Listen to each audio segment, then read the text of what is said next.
Morning. I'd like to call the meeting to order. At this time, I would like to ask Dr. Simpson if you wouldn't mind calling the roll.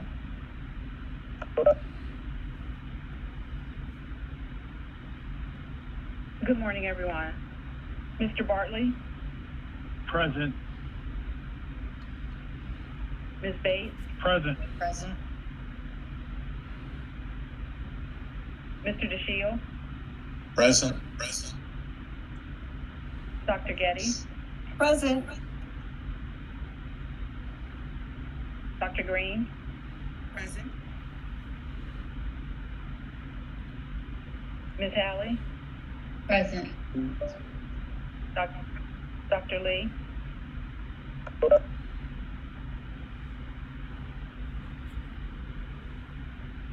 Dr. Lee?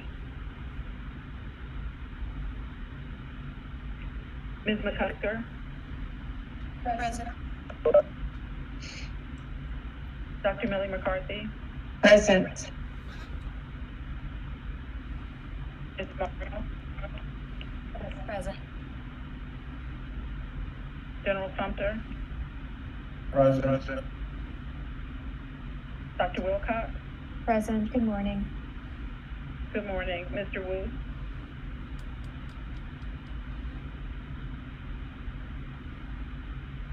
Mr. Wu?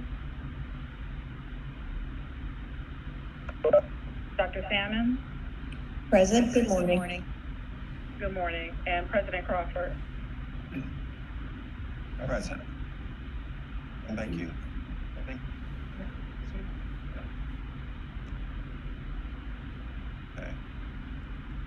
Mr. Stone?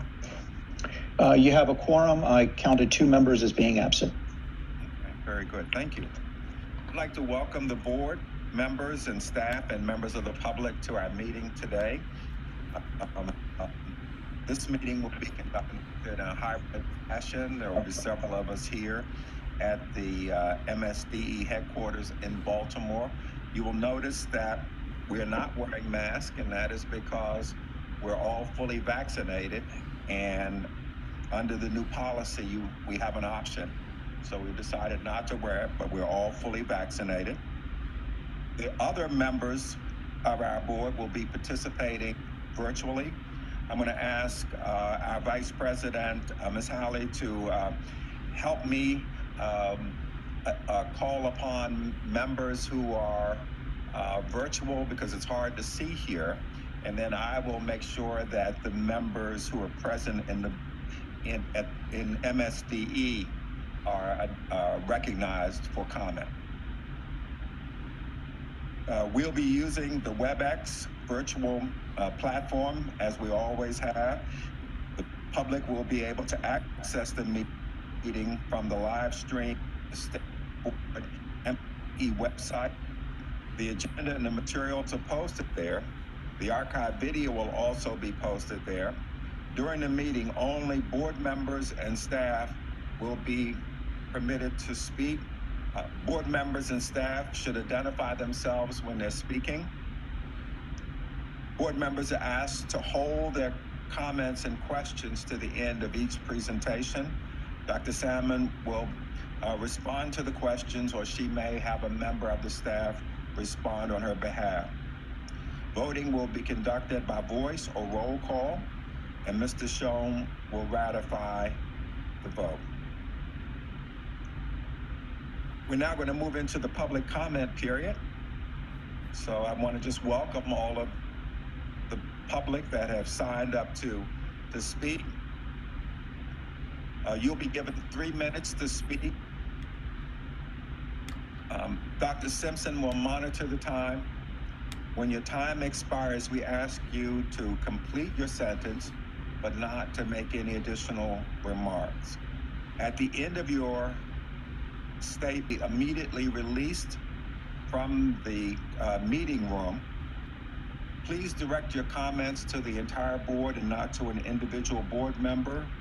Board members will not respond to the speaker's comments, but will take your comments under advisement.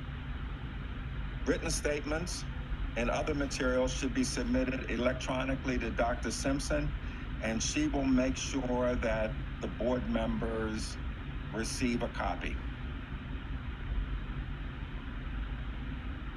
So again, I'd like to just welcome our members of the public. Our first speaker is Ms. Lisa Klein. Wonderful. Can you hear me okay? Yes, we can. Thank you. Great, and thank you all very much for this opportunity to share something very important to me and to ask for your help to augment what you've already done. The topic is excessive screen time in our schools. As you know, there has been an digital. I am a Montgomery County public school parent of a middle schooler, and I have stories and stories. I'll give you a few in a bit. But sitting for hours on end staring at screens has been called torture on more than one occasion by students, and psychologists have called it child restraint. And I call it avoidable, and I will tell you why, but first, some facts. Excessive screen time is officially a public health crisis. Excessive screen time is related to eye damage, myopia, and retina. Blue light interferes with the quality and quantity of sleep. The American Academy of Pediatrics have seen that inferior sleep can lead to heightened impulsivity. Systematic reviews by University College of London have shown that the amount of time that you spend in front of a screen directly correlates to body mass index. And a Harvard study showed that 20% of teens who spend more than 5 hours a day on screens are 43% more likely to be obese.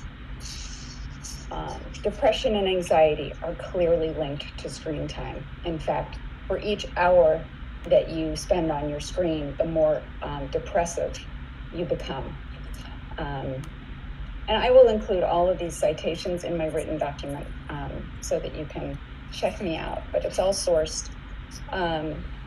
Finally, there's an NIH study that is ongoing. It's the ABCD study, and they're showing a thinning of the outer layer of the brain for kids that spend more than 3 hours on screens. Finally, internet gaming disorder has increased to the point this year that new treatment centers around the country have been opened to handle the demand. In short, our kids are overdosing on screen time. In my district, a middle school teacher brought an Xbox to school for the kids to play last week. The PE students were told to watch YouTube videos of other people exercising. Play on your phones is a common refrain during so-called wellness breaks. All the while, we've had this. This is Msde's digital best practices that came out of legislation in 2018. It is an excellent document. Our district, I don't think, has ever seen it. They're certainly not using it this year. And so I'm here to ask you, please, administrator, use this like a Bible. It includes screen breaks every 20 minutes and offline alternatives like books. No kid should have to scroll through Catcher in the Rye or need a power cord and plug just to study for an exam. So in closing, I heard a student call his school the other day a sad zoo, where kids are caged and forced to sit idly. I hope you are as horrified as this description as I am. And believe me, I'm sharing my thoughts with my own public school system as well. But I would like your backup. Please disseminate this wonderful document and the video that goes with it. If you have not already, please do so today, tomorrow, and weekly. We need it now more than ever. Thanks very much, everybody. Thank you. At the time, I'd like to invite Dr. Jennifer Litton-Reisman. Thank you very much. Can you all hear me all right?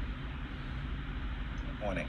So good morning. My name is Dr. Jennifer Reisman. I'm a licensed psychologist in Maryland and parent to a fifth grader in Montgomery County Public Schools.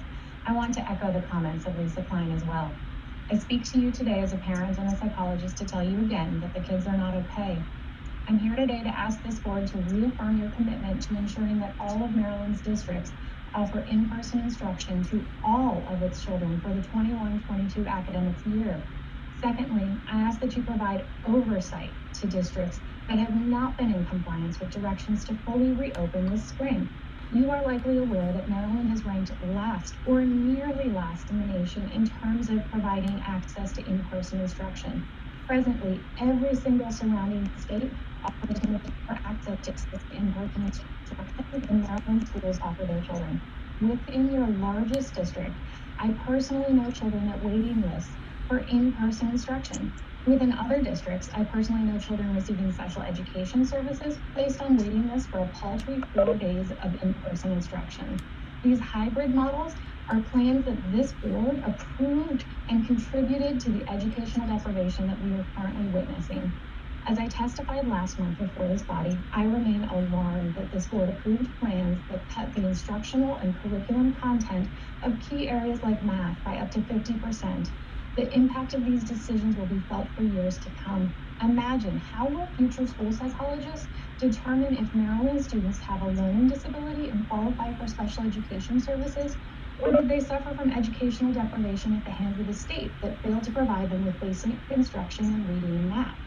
I repeat my request. Please confirm that you will not grant those districts to allow them to escape their responsibilities to provide 180 days of in-person instruction to children. Secondly, I ask you for the oversight that has been lacking this past year. Parents are frustrated. The governor and the State Board of Education repeatedly say that there are no state-imposed barriers to reopening schools fully, but there has been no state mandate to require these districts to reopen fully. Words matter and your actions matter more. Children around the state deserve your immediate action to require all districts to fully open for in-person learning. The board and the State Department of Education are needed to provide critical oversight if the children of Maryland are to make up for the past 15 months of lost education. Our most vulnerable learners have been harmed by the policies and actions of this board. Why is it that the children at the Maryland School for the Deaf and the Maryland School for the Blind have been unable to return for a full 5 days a week of instruction to date? They continue to receive only hybrid instruction at best. Is there someone on this board that thinks that it is unacceptable for our students at the School for the Blind and the School for the Deaf to not have the option of a full week of in-person instruction? There is a plethora of research to demonstrate that online or virtual learning is woefully inadequate, particularly for our most vulnerable learners. Recent and randomized controlled studies demonstrate this at the college level. Why is this acceptable for our youngest and most vulnerable? Thank you. Thank you very much. At this time, I'd like to recognize Ms. Cheryl Bose. Good morning. Good morning. Great to see you all and to be back with you. My testimony this morning or public comment might seem a little disjointed as I'm trying to address several items on your agenda, but I first want to thank all of our educators out there who are working heroically. Many of my colleagues said they're on their first day of school as schools continue to open up, and they work diligently with our students. So I want to thank them and tell them that they are appreciated. One of the items I'd like to bring to your attention is the American Rescue Plan. I was quite surprised to find out late last night that Maryland has sought a waiver from turning their plan in, their implementation plan in, that was due June 7th to now it won't be due until July 30th. One, that was a surprise. Two, I think that delays the plans that are needed by our districts in our state to what we're going to do with this funding that is needed by our students now. So I will be interested to find out how we're going to implement that. And as districts are already implementing that, will they still be allowed to continue since this is such a delay? I'm also concerned at the layers of accountability. Yes, we need accountability as to where the money's being spent. But we now have the American Rescue Plan, which has accountability. We have the Blueprint for Maryland's Future, which has the accountability and implementation board. And just recently, it was shared with local superintendents that the Maryland State Department of Education has brought on Region 4 Comprehensive Center Policy Studies and Associates to develop a research-based approach to monitor outcomes and evaluate impact. And then we also have our Essa plan accountability. At some point, we are doing way more accountability than we are actually doing the instruction and the support for our school systems. And then also you have in your packet today, the Maryland Regional Crisis Response and Clinical Support Teams. Great idea to support our students and our educators who are seeing higher trauma than ever before. But I thought there might be a slide missing because I don't see anything that talks about practitioner support and representatives from our actual schools who deal with these students. I saw lots of higher level folks and MSD folks. So I just assumed maybe a slide was missing because I would offer Dr. Donna Christie, who is a psychologist in Georgetown, informed trainings for our educators throughout the year, who has written the curriculum to also help others in dealing with trauma informed. So I'm hoping that actual educators can help be on the support and not just on the teams. And finally, as I review the item on achievement for Black boys, I would again encourage you before you promulgate regulations to review the blueprint for Maryland's future as it relates to professional learning for teacher candidates and current educators. We worked hard to make sure there was cultural competency training, implicit bias training, all of those put in for teacher candidates and current educators. So I'd hate to see us promulgate regulations that would only not meet the letter of the blueprint for Maryland's future. Again, educator voices are critical. If we are at the table when these things are being decided, we have qualified folks out there who can offer a voice so that we can get things done right the first time and not have to be reactive. Thank you all. Thank you very much. This time I'd like to recognize Ms. Carol Vidal. Hi, can you hear me? Can you speak up just a bit? Can you hear me now? Yes, thank you. Welcome. Thank you. Good morning, Dr. Salmon, Chair, and members of the board. My name is Carol Vidal, and I'm a child and adolescent psychiatrist with 2 children in Baltimore County Public Schools. I'm coming today with 2 requests from this board. First, that all students in Maryland have the choice to return to full-time in-person school this month. Second, that this board moves to conduct a postmortem analysis about what happened in Maryland Public Schools this year. After seemingly bold moves from my board, my middle school daughter is finally going back to school 4 days a week for the first time after an entire year of schools being completely closed and only minimally open for the last few weeks. She continues to receive 20% less overall instruction than she would have any other year. She is lucky, as Calvert, Frederick, Howard, and Montgomery County still have children in waitlist and without an option for full-time in-person return. A month after schools closed in March of 2020, one of my patients in Baltimore City, who solely relied on school for support, was arrested after leaving home due to an altercation. Another patient gave up her dream of going to college. And a third one stopped connecting to school because she was left to care for her 2 elementary school siblings while her parents worked.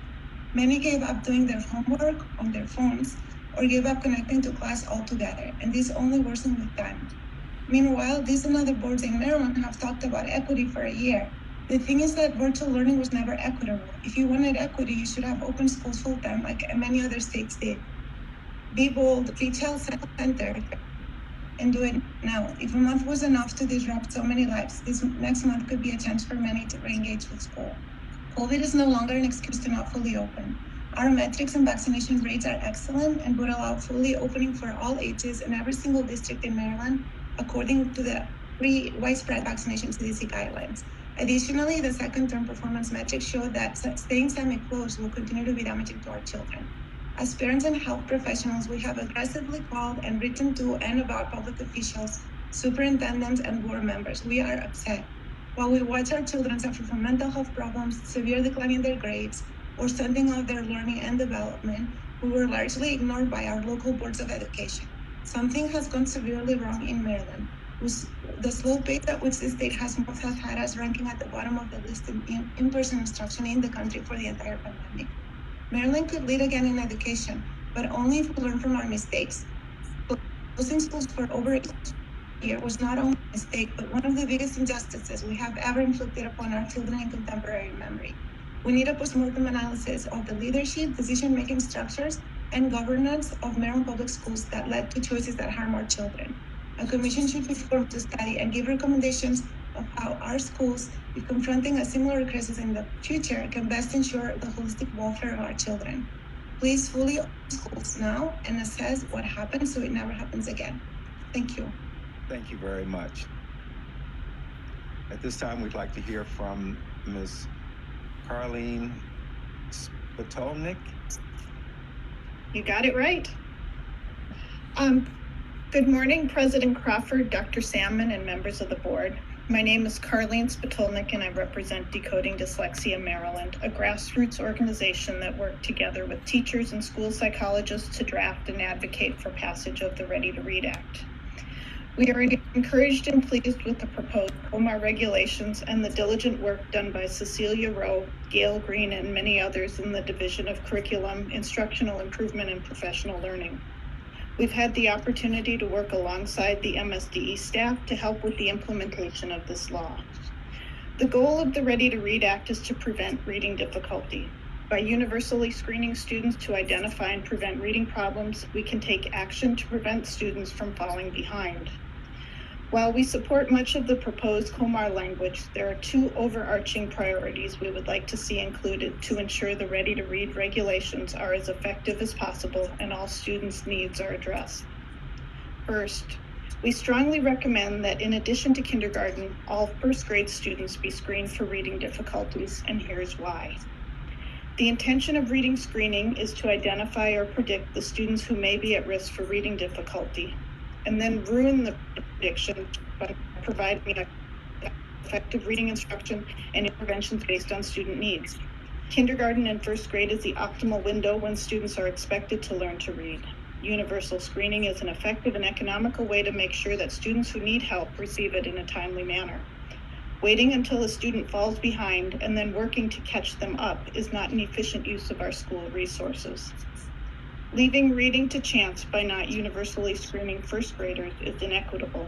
When we choose not to screen all K and first graders, students with inexperienced teachers, crowded classrooms, or economic disadvantages are at an even greater risk that a student's reading difficulty will go unnoticed. Second, we strongly recommend that COMAR regulations require local school systems to use screening and intervention trend data to evaluate their early literacy framework. This data will reveal the quality and effectiveness of the core reading instruction. If fewer children in a grade are considered to be at risk time they are screened, that indicates the core instruction that all children receive is effective. Conversely, if the number of at-risk children increases, a close look at the core reading instruction is warranted. Thank you for this opportunity to provide an overview of our COMAR recommendations for the Ready to Read Act. A list of our suggestions was submitted to Cecilia Rowe. The first job of our schools is to teach our children how to read. Making change within a state is never easy, but we sincerely believe that implementing these regulations will improve student achievement in reading. Thank you. Thank you very much. At this time, we'd like to hear from Ms. Betty Bell.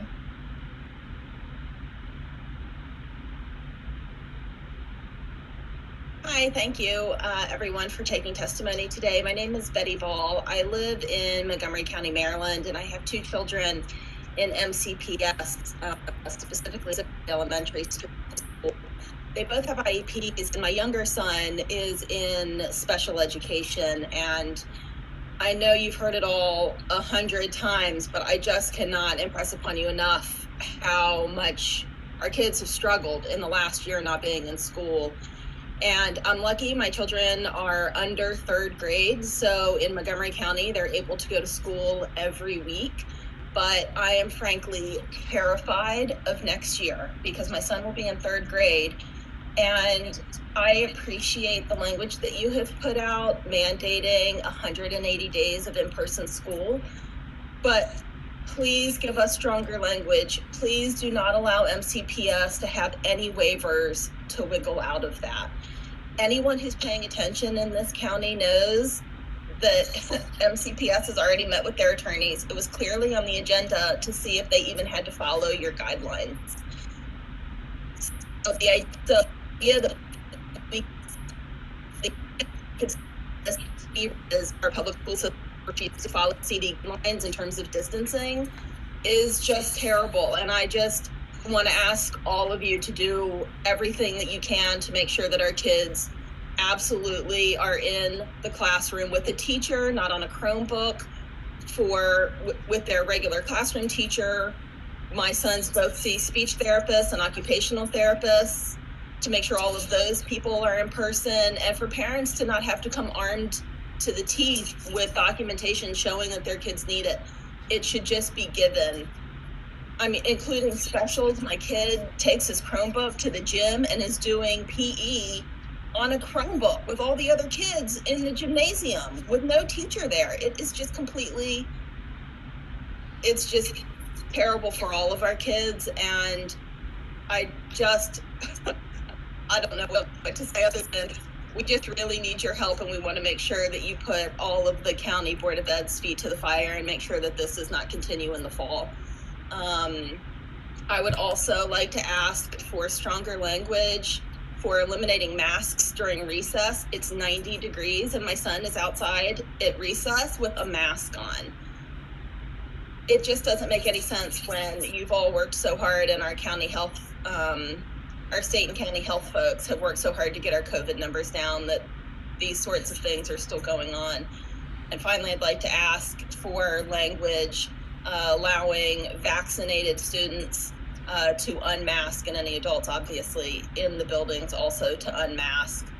I think just psychologically, I know for my kids and so many of their friends, that would make a huge difference for them psychologically to just have some empathy. So thank you.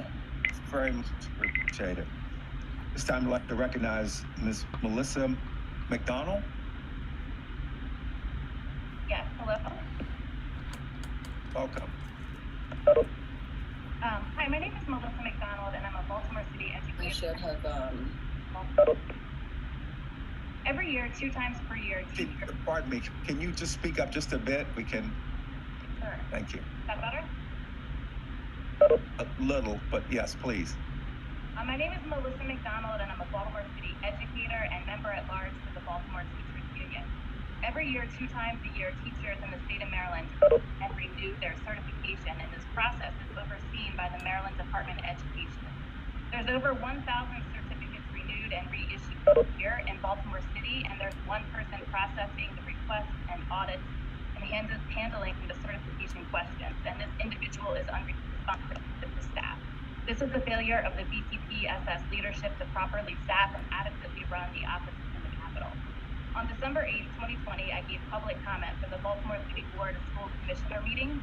I submitted a certification petition signed by 343 educators demanding that the Office of Human Capital be held accountable for ensuring all BTU members' certification questions and requests be answered within 10 days. Following the presentation to the board, I and other members of the BTU met with district leadership to develop a plan. We have instructed our members to include district supervisors on their unanswered email. While initially we received some responses within 10 days, that practice stopped producing answers as well. Teachers send emails with time-specific questions which remain unanswered. Teachers with conditional certifications and rejected certification applications remain without guidance. Since the Maryland State Department of Education redirects all questions back to our district office, because our district certification analyst is non-responsive, teachers have to rely on other teachers who have recertified before us to offer guidance and support with questions during the certification application and renewal process. And it doesn't have to be this way. In neighboring Anne Arundel County and Carroll County, there's multiple certification analysts who are responsive and proactive with their educators' certification needs. However, our Department of Human Capital in Baltimore City Public Schools fails to meet their duty at the most basic level, to issue certificates to those who submit everything correctly. Furthermore, they fail to respond to basic, straightforward questions. They fail to respond at all. So I'm bringing this Baltimore City certification issue to the attention of the Maryland State Board of Education because teachers are desperate. Their careers, livelihoods, and benefits rest in the balance of the failed certification office and leadership at Human Capital. The implication of these failures are not just about organizational excellence, but about failing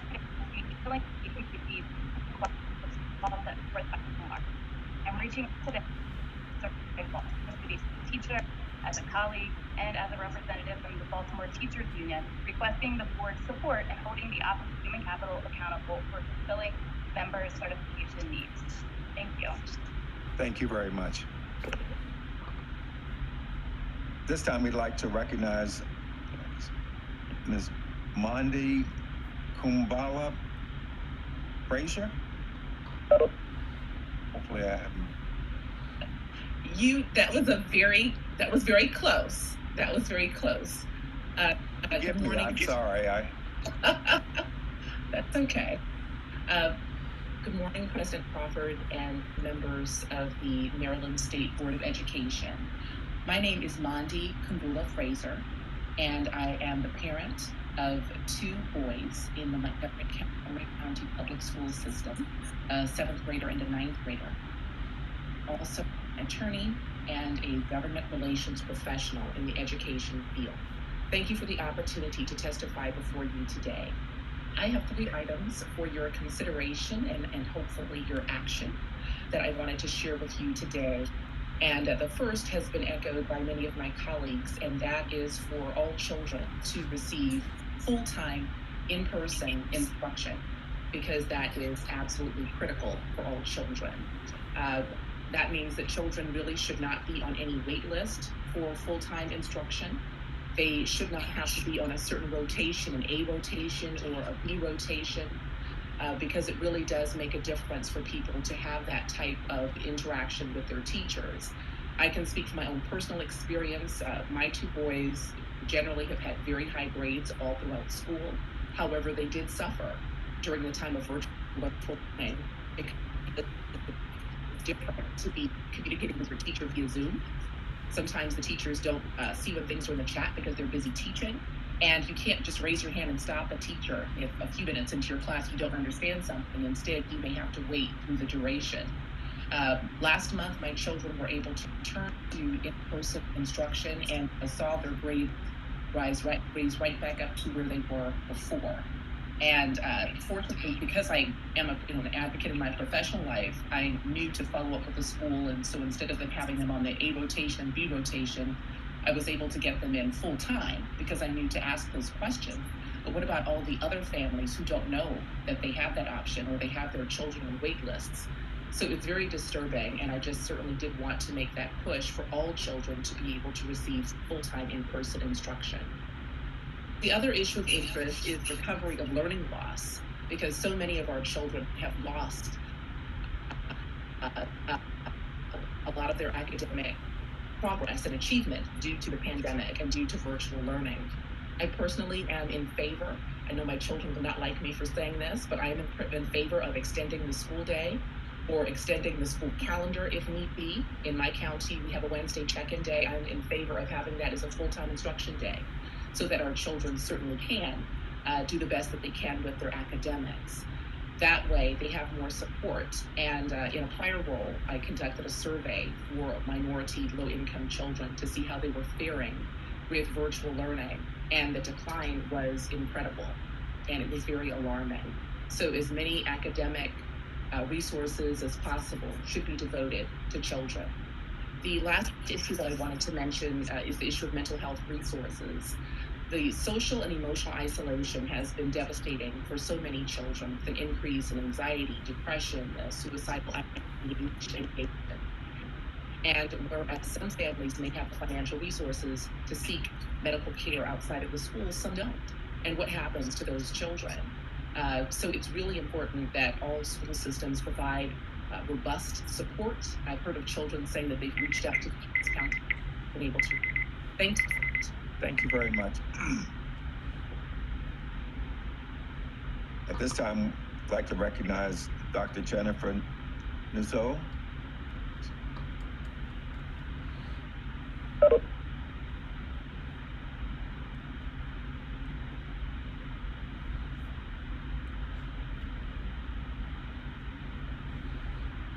we have Dr. Nuzzo?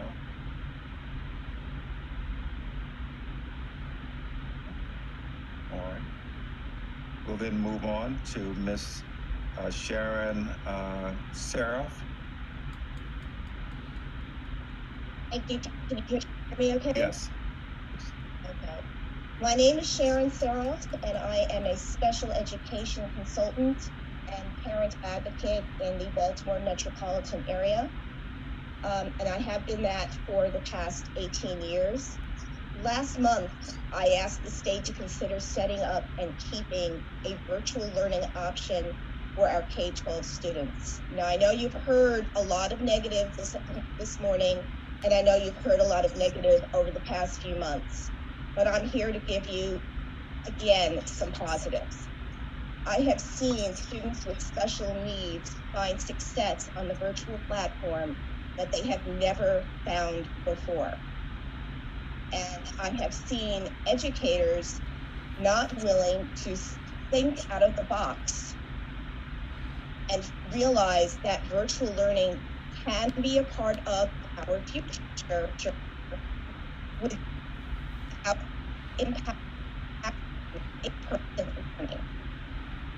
It does not provide certain things to students that are desperately needed for success.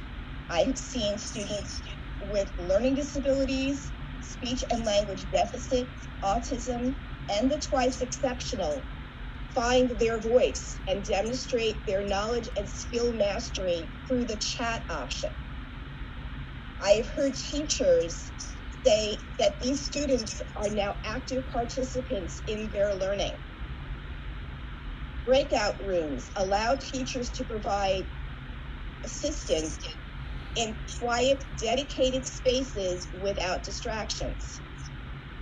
Closed captioning allows for students with hearing concerns to capture all the information on their device as opposed to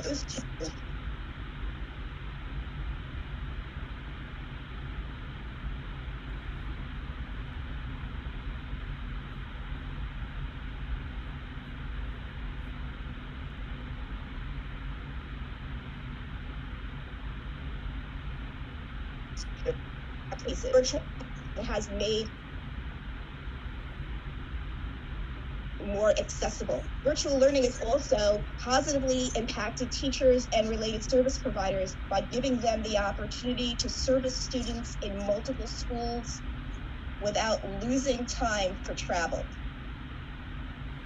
And for those of us that are parents, and I am the parent of 3 children with special needs, one of whom is still in the school system in Baltimore County, it has allowed me to still participate in IEP meetings without having to worry about taking time off from my job. So why is the state of Maryland unwilling to keep this as an option? Again, having this as an option does not impact in any way negatively the students who want to return in person, and it shouldn't. Other states like Massachusetts, Michigan, Ohio, Colorado, Connecticut, and Georgia have a platform for virtual learning, and it is successful, and students with special needs are on that platform and learning successfully. Why is Maryland unwilling to continue to do that? There are school systems in your state, as CPS, that are actively discouraging students with special needs from applying for and registering for their virtual learning option. Thank you for listening. Thank you very much. I would like to thank all of the members of the public that took time out of their schedules to meet with us today. We greatly appreciate your comments. We will take your comments under advisement. Again, thank you and have a great day. We now move on in our agenda to the consent agenda items. Under new business, that's the approval of the April meeting minutes, tab A, the personnel actions, tab B, the budget adjustments, April 2021, tab C, Following Robert's rules,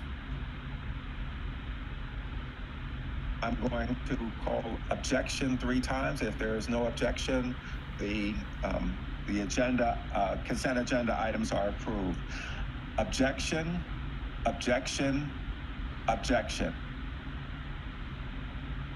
Hearing no objection, the consent items are approved. Thank you very much. We now move to the next item, the State Board 2021 priorities. And this first item is Dr. Salmon is going to talk to us about the Essa state set aside under tab D. Dr. Salmon.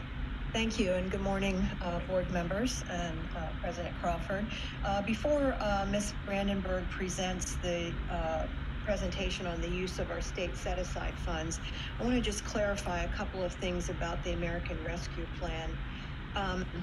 The American Rescue Plan is for the last third of the funding that go to local school systems. So it is not addressing the total amount of money. The school systems will get the full 2/3 of their funding probably by the end of June or the beginning of July. It's just a matter of getting the applications back in from them. So I just wanted to give you that information. And plus, I wanted you to know that so far we have awarded to local school systems $1.2 billion. That's a lot of money that they have in their hands right now. So just to give you a little way to look at the range of that, the smallest school system is Kent County, and they have received $3.6 million. That is an incredible amount of money for such a small county with, around 1,200 students. And the highest amount of money has been awarded to Baltimore City, and to date they have in their school system $285.2 million. So it gives you an idea of the vast amount of resources that are already in the local systems for them to use for summer school, for tutoring, for all the things that we will be discussing here in a little bit as part of one of the presentations.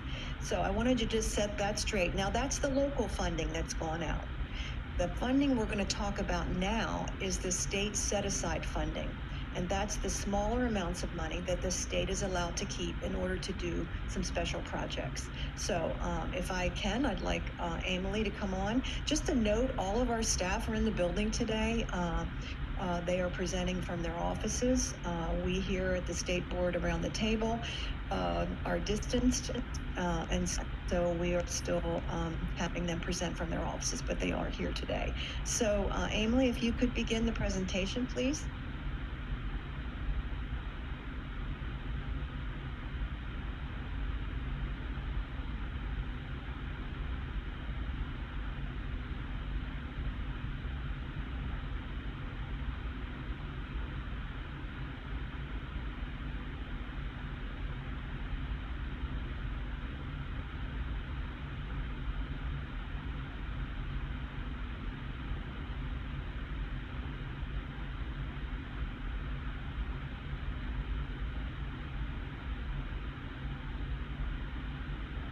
I can't hear her.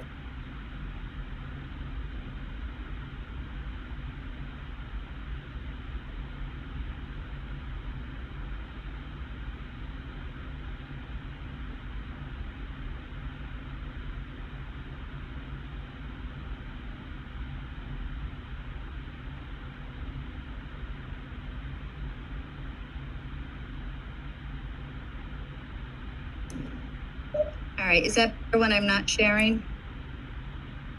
I'm so sorry, my apologies. It's a relatively short PowerPoint, so if we don't mind turning it to it in our binders, and I'll walk you through the presentation.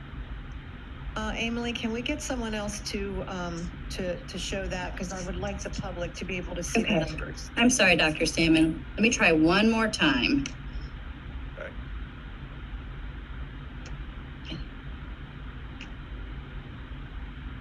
Can you guys hear me now?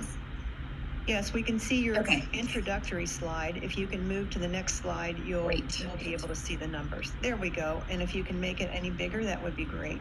I don't know if I am that talented. Oh yes, let me try one more time. Is that helpful? Yes. Great. Okay. As a reminder, the state set aside for the ESSER 2 is $86.8 million. We are proposing to allocate it in the following manner. Regional mental health teams to support school systems on the delivery of social and emotional services to students and staff. A grant program with the Governor's Office of Crime Control, Youth and Victim Services to provide mental health services and extracurricular activities for children with adverse childhood experiences. We'd like to continue the expansion of Maryland's virtual learning opportunities, including a statewide learning management system and additional courses for students and staff.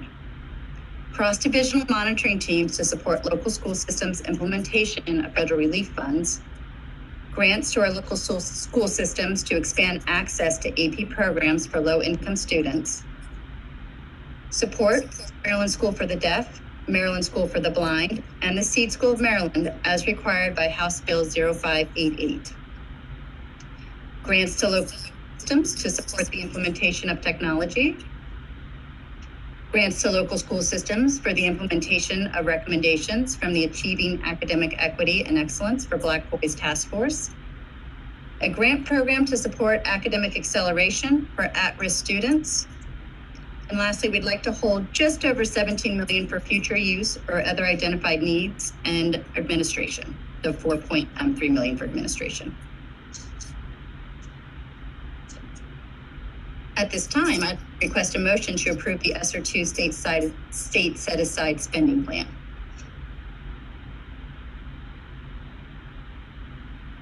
The floor is open for a motion to approve the ESSER 2. Chairman Crawford, motion to approve the budget.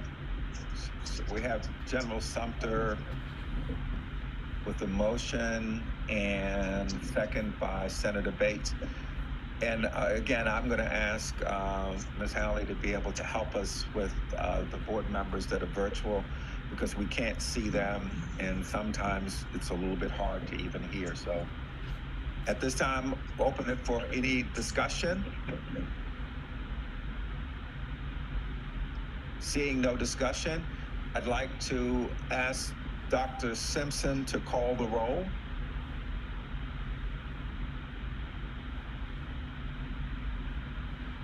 Mr. Bartley,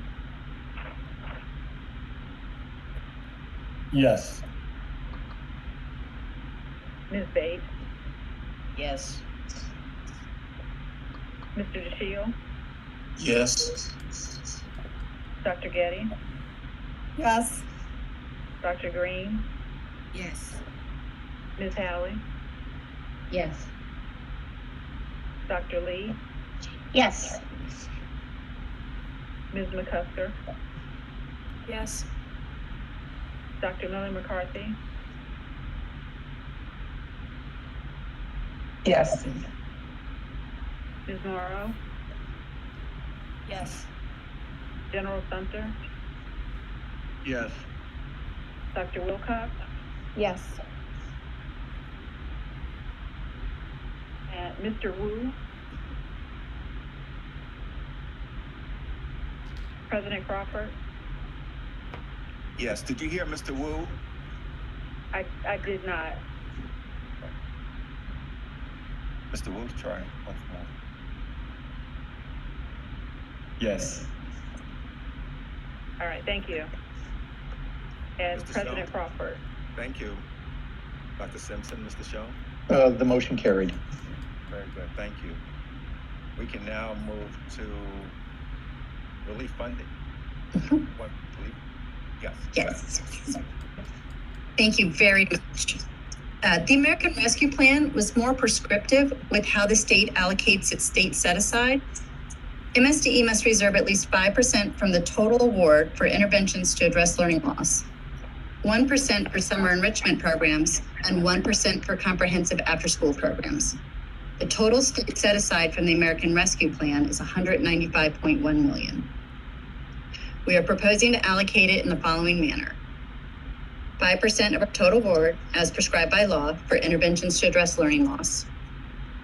1% for summer enrichment activities, and 1% for after-school programs. We propose including additional funds for the mental health team so they can continue their important work for an additional year. Additional grant funding for the Governor's Office of Crime Control, Youth and Victim Services to support mental health services and extracurricular activities for children with adverse childhood experiences. And additional funding to support the recommendations of the Achieving Academic Equity and Excellence for Black Boys Force. And lastly, again, we're holding $33.6 million for future use and $9.7 for administration. And at this time, I would like to again request a motion to approve the ESSER 3 state set-aside spending plan. Thank you very much. The floor is now open for a motion to approve ESSER 3 spending plan, set-aside spending plan. So moved. I so move. I think Mr. Bartley has motion and Mr. Dreschel. Senator Bates. It's time we're open for discussion. Hearing no discussion, we'll move right into voting. Dr. Simpson, would you again call the roll? Thank you.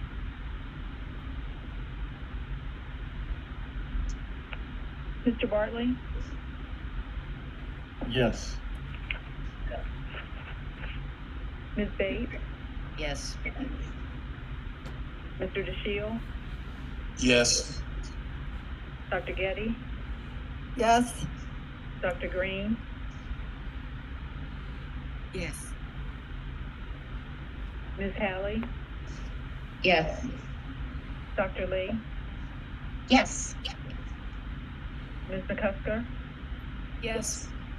Dr. Millie McCarthy? Yes. Ms. Morrow? Yes. General Sumter? Yes. Dr. Wilcox? Yes. Mr. Wu? Yes. And President Crawford? Yes. Thank you. The motion carried unanimously. Very good. Thank you very much. Thank you. This time we will move to our next item on the agenda, which is the Maryland Regional Crisis Center Response and Clinical Support Teams under tab E. That is an item for action. Dr. Salmon. Thank you, President Crawford. Mary Gable is going to present this important program, and I want to recognize Dr. Holly Wilcox, who is working as because in this area, and we are thankful to her helping and advising us. Mary's going to go through the particulars of this, and although the board just approved the state set-aside funds, I would like to have a separate motion to approve this program because of the importance of it. And so is a very detailed part of our state set-aside funds that we have been working on since February, and our hope is to have this up and running for the next school year. So I would ask the board to think about that as you hear Mary make the presentation. So Mary, please begin, and thank you. Thank you, Dr. Salmon, and I will work to share my presentation. And excuse me, can you see it? Yes. Okay, great. So good morning, Mr. Crawford, Ms. Haley, members of the State Board, Dr. Salmon. It is a pleasure to be here to provide you, as Dr. Salmon said, with the overview of what we have very thoughtfully named the Maryland Regional Crisis Response and Clinical Support Teams. In the overview, our goal is to ultimately seek your approval on the establishment of these teams. Whoops. So this initiative has really three components that are really very, very important. Returning to school this spring and ultimately in the fall has taken on a new meaning and a new set of worries for parents and other caregivers during this age of coronavirus and COVID-19. Schools are balancing educational, social, emotional needs. We are hearing about it personally. We are reading about it. I know you have been visiting schools, and I know schools are talking about it. Students are facing health and safety needs, and again, the social emotion of our students.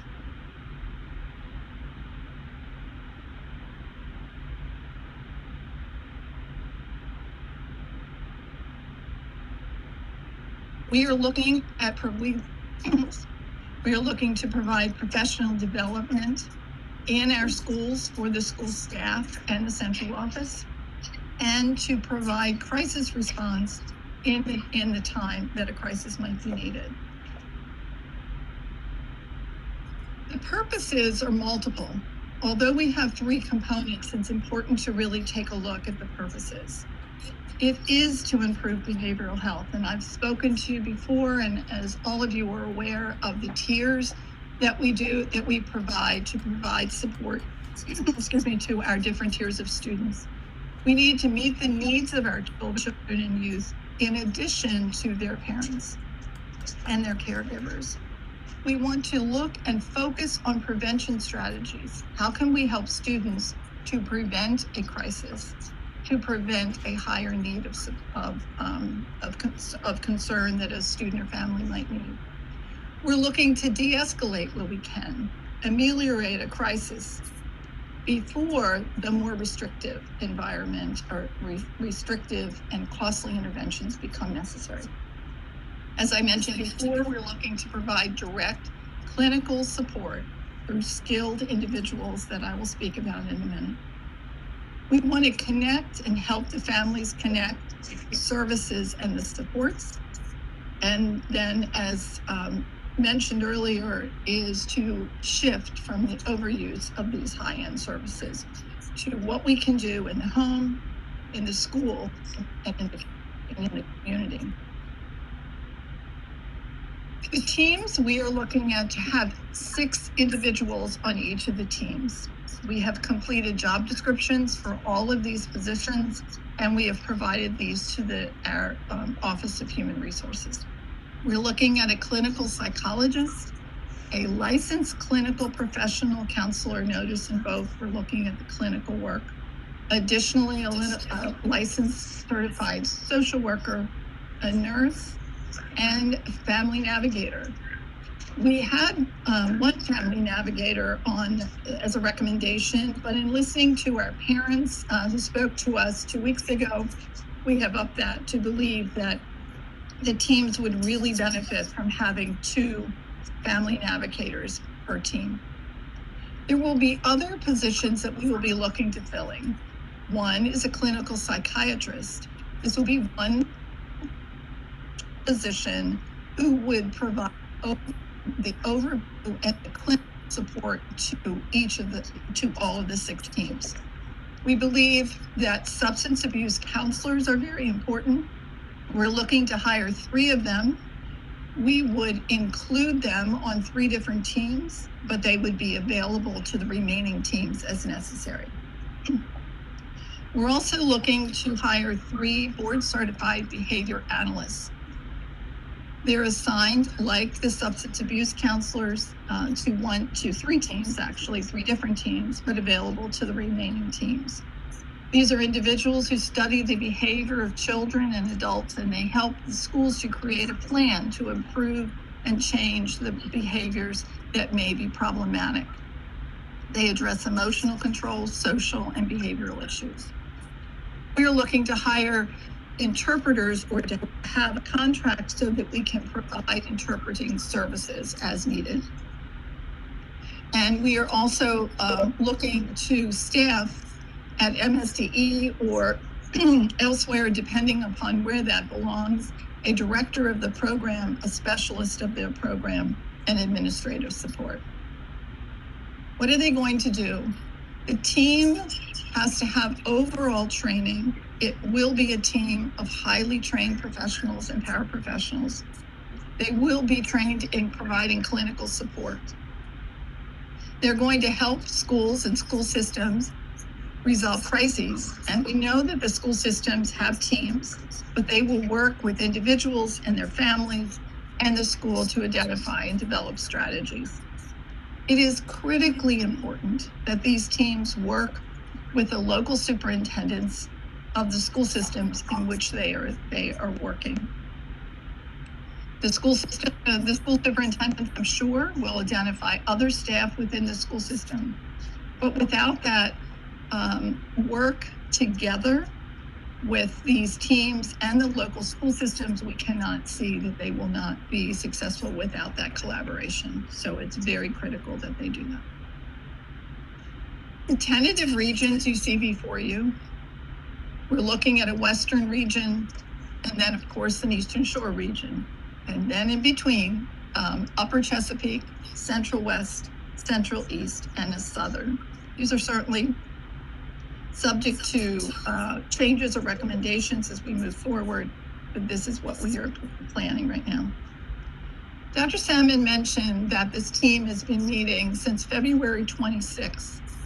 The team meets every 2 weeks, and it has been a highly important meeting to everyone who's participated.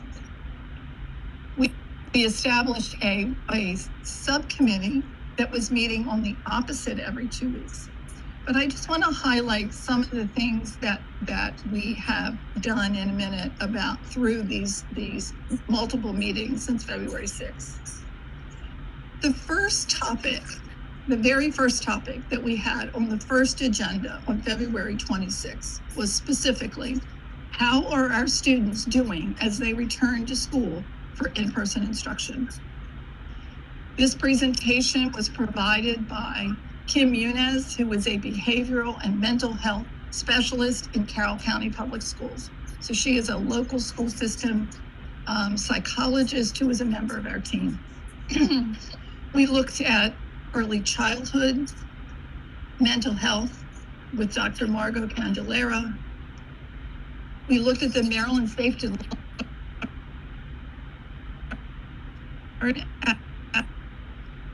Act with James O, who was with the Maryland Department of Health, behavioral health teams from the PICO.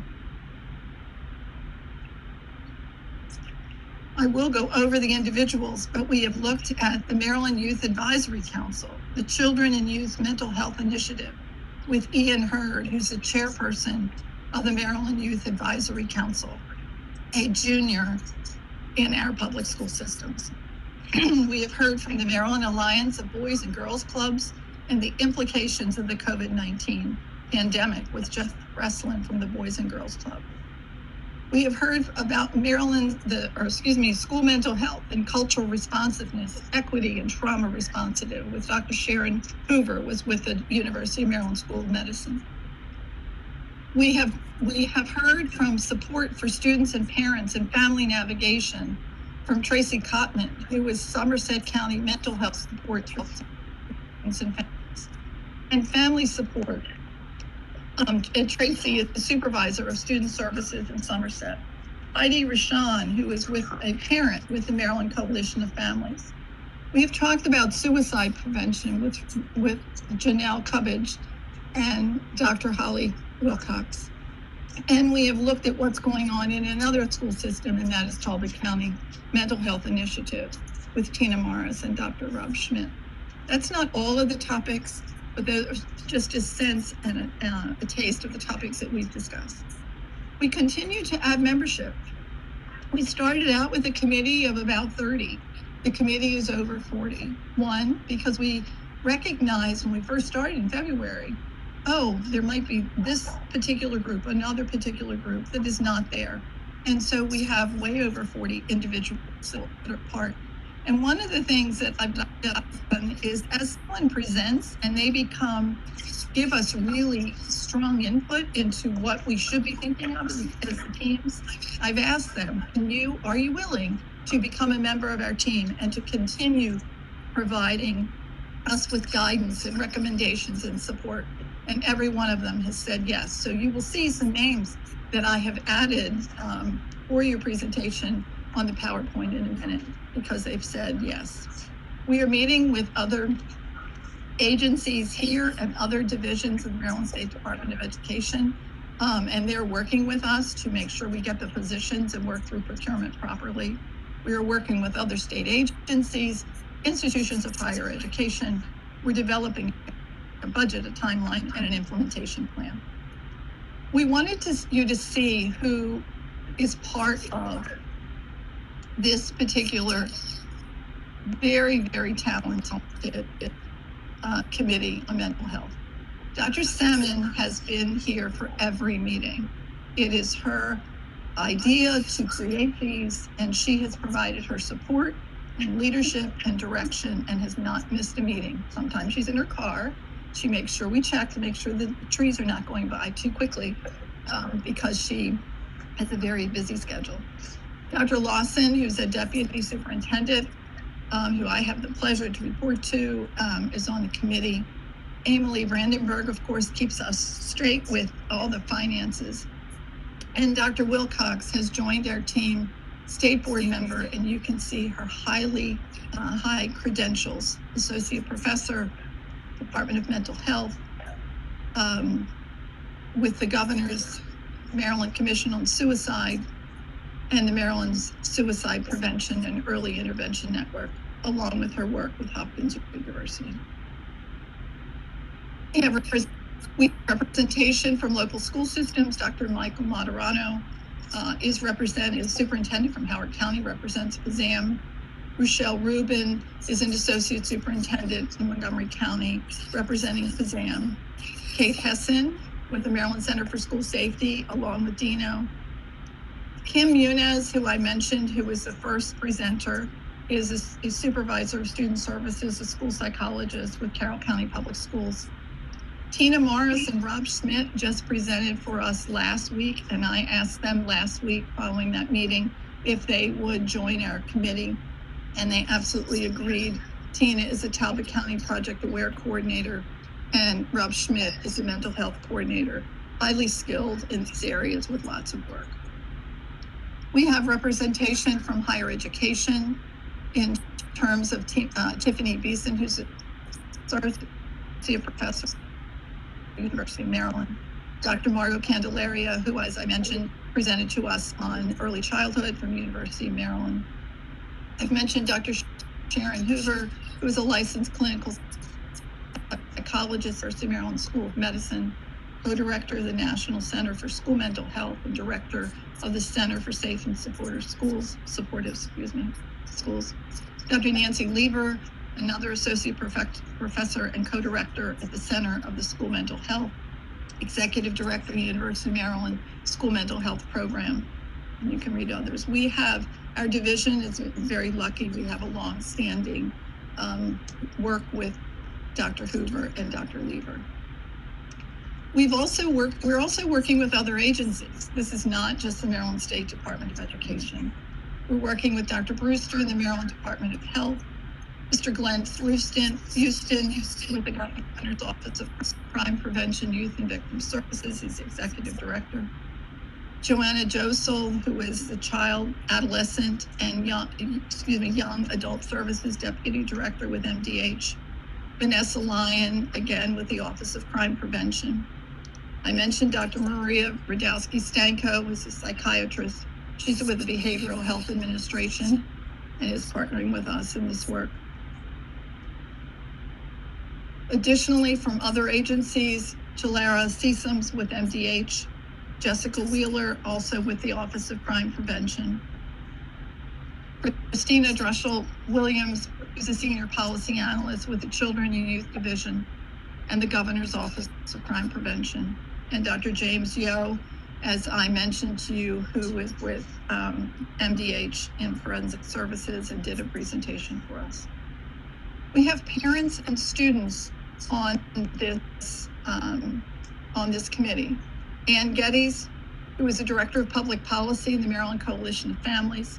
Heidi Rashan, who presented to us very powerfully a couple of weeks ago, and I've asked Heidi to join Ann. She's the Director of Innovation and Strategy with the Maryland Coalition of Families. We have two incredible students, Ian, who presented, and I mentioned to him. Ian is a member of the Charles County Board of Education. He's just a few credentials, the chairperson of the Maryland Youth Advisory Council. He's a junior at La Plata High School and a parliamentarian for the Maryland Association of Student Councils. We have Tricia Reddy, and Tricia is representing the Maryland Association of Student Councils and students, of course. And Tricia is a senior at Mount Hepburn High School at Howard County Public Schools. Tremendous support for us. And then we have a number of folks from Msde.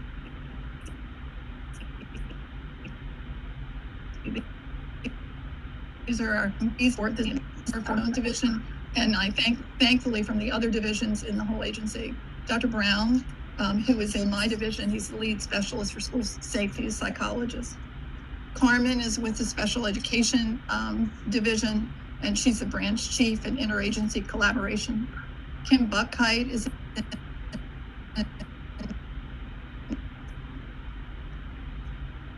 the section chief for school class safety, has a background in mental health with students and a former middle school principal. Reggie Burke, who is with youth development, he's the education program director. A major component of what we're doing is research. So we have Dr. Matt Duque with research. Tanya Fielson, she is our director of community schools. Very important that community schools are involved with this. Amir Francois, who's also in research, and the Division of Early Childhood Director is Tricia Hanna.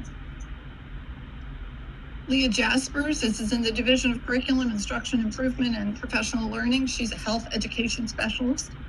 We have Christopher King, who's with Human Resources, Cindy Lessner, who was with Early Childhood, Michelle Mediavilla, who is the Office of Human Resources, the Director. Dr. Muller, Lynn Muller on my team, who is a school counselor and chief for student services and chief school counseling specialist. We have our Laura is our communication director, Walt, who is the director of student services in this division. Terrell is the project director for BJA Stop School Violence and the Maryland Aware Grants. Dara is the third member, of course, the executive director in the Office of Research. Stacy is incredible support in my office. Dr. Thompson, who is the executive director, and Judy, who is with Early Childhood. I know that was a long list, but we thought it was important for you to see the contributions that folks are making to this group, and they are very professional and very committed to this work. There are other components. As I said, we're going to be working on professional development to help to sustain and build the capacity of our school systems. And it is not that we are going to be working in a particular area. Kim Muniz always reminds us, if these are things that Carroll County doesn't need, it's going to be a dialogue. And what is it that the school systems identify as their needs? Some others include trauma-informed approach guidelines. We had a presentation on trauma-informed. Restorative approaches, integrated system of supports, PBIS being one of them. Mental health crisis teams, clinical support, professional development. This has to be a continuum of how we are working together. Our funding is also going to cover these other positions and plan that I've mentioned, but we are also looking at developing MOUs with the Behavioral Health Administration, with other agencies, with educational opportunities to bring on their expertise, professional development for a local school system. We want to build a resource hub, and of course, we want to evaluate our work. Funding is, as Dr. Salmon and Emily mentioned, it's in the set-aside funds, and a total of $40 million has been committed. This work is going to be taking us through September 30, 2024.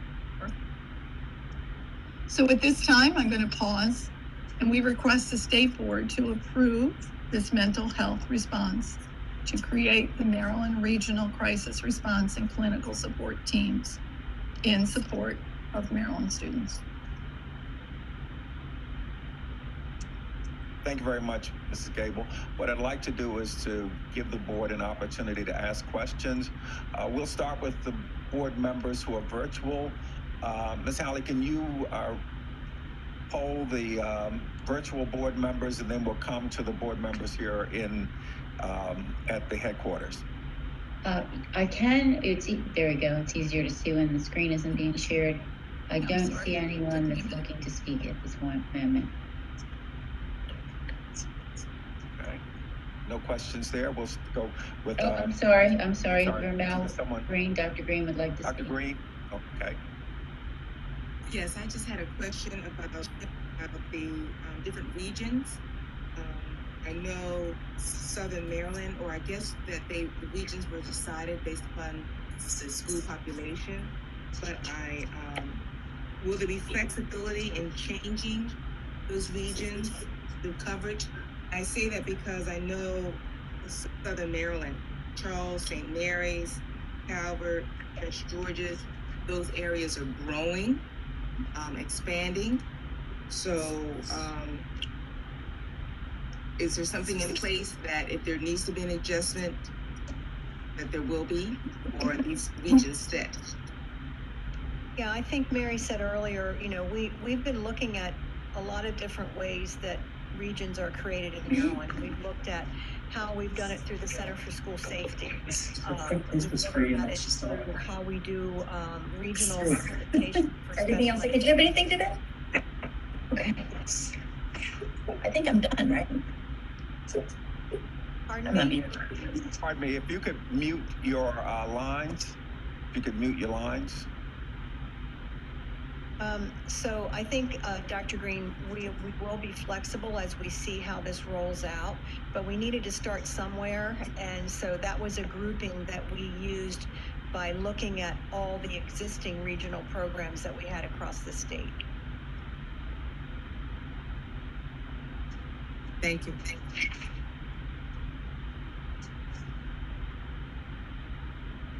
I have a question. Yes, please. Hi. I'm thrilled to see this. Thank you very much. I do have a question though. Are there opportunities for a few additional members? It is large, but I don't know what people's backgrounds are, but school psychologists who are actually in the trenches can really help round out the insight and the perspective of this group. So would there be any room for additional nominations? I think absolutely, but I do think we have a couple of school psychologists already on the group. Mary, can you confirm that for me?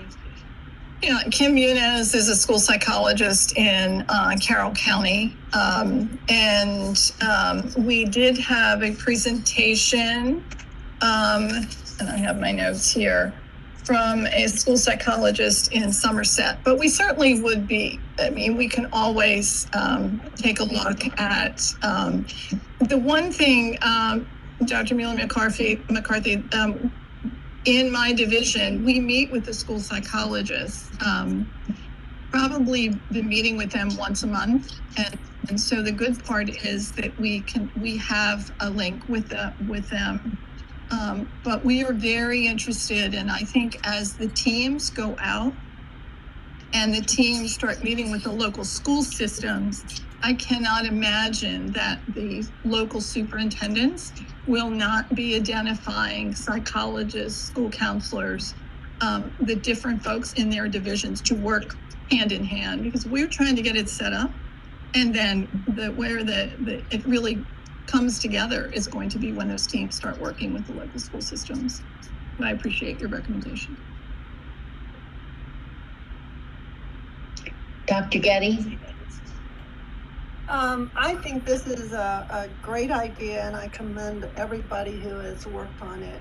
My only question to you is, when you start to form these teams and then add all the specialists to it, what what is your view on the impact of the local communities? If there's already mental health services, are we drawing the staff people away from existing services? Or does Maryland have enough professionals that we staff this? Well, that's a great question, Dr. Getty. And unfortunately, across the state, we have a dearth of mental health services. So these teams will only enhance what is currently in place in each of the counties, and they will be an addition to. Unfortunately, we have had this issue pretty much ever since I've been in this role, and even as a local superintendent in Maryland. So it will be to enhance the services that are needed in each of the counties. And additionally, part of this program is to develop an MOU with some of the colleges and universities to promote people to become mental health professionals. And we will probably look at programs where we pay part of their tuition so that they then come back and work for us in this program. So that's part of our thinking as we've been devising some of the actions that we will take going forward. But thank you for bringing that up.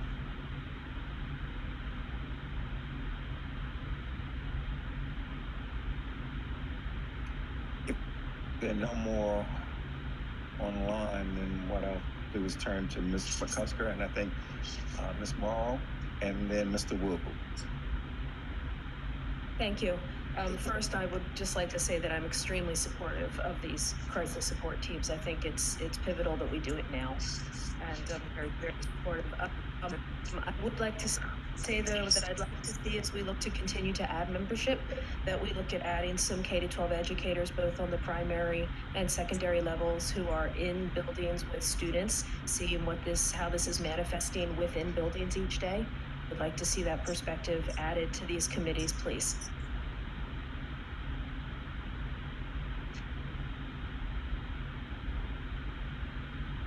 Yes, again, we are certainly looking to support educators in the classroom.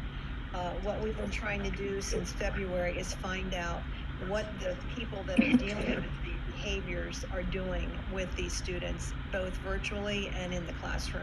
So I think we have a good picture, but we would not be objecting to doing that. So I'm probably going to sound like I'm following Ms. McCusker's mindset a little bit. I just want to know if you could clarify a little bit on the parent representation part. Are the two members that you have from Maryland Coalition of Families, are they like current parents, or are they representing parents from that organization? No, they're current parents. And in fact, one of the presentations we had was incredibly powerful because the parent was describing their own issues and how they've dealt with them, and then how they try to help other parents. So they are definitely current parents dealing with the issues that we've been talking about. Okay. And then a second question, there was a note about a survey in March. Was that surveying the districts? Yes, we wanted to find out exactly what things were in place for mental health services rather than just guess.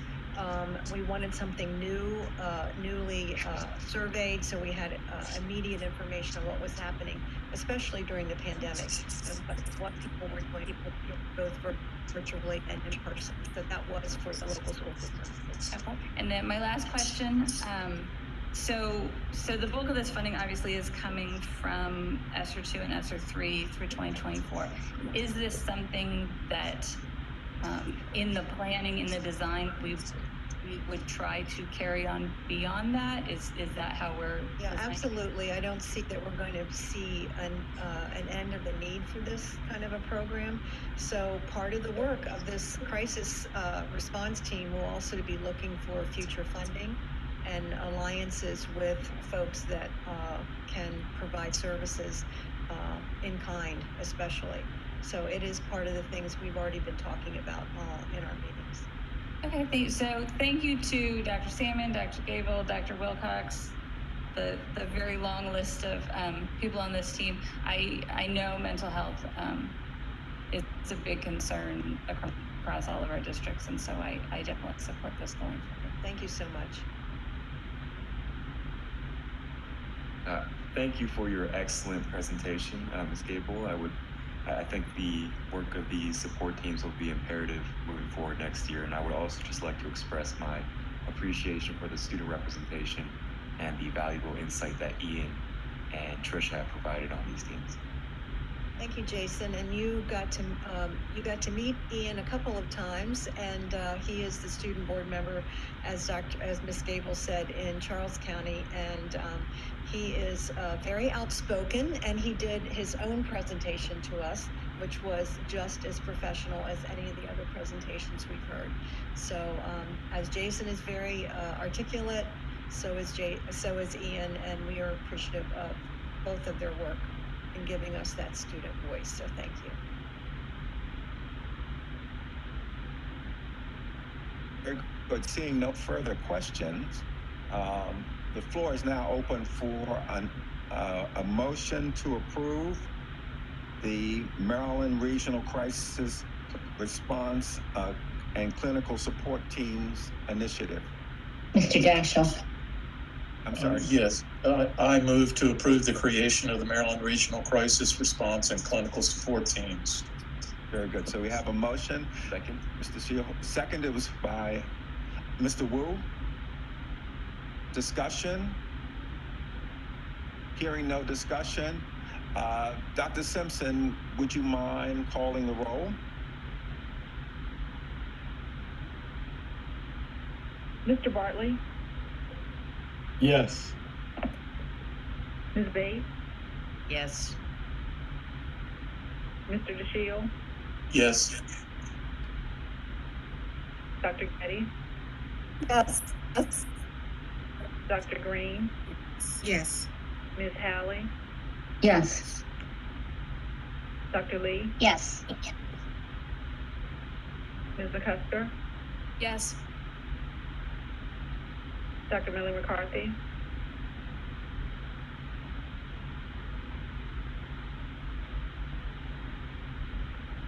Dr. Millie McCarthy,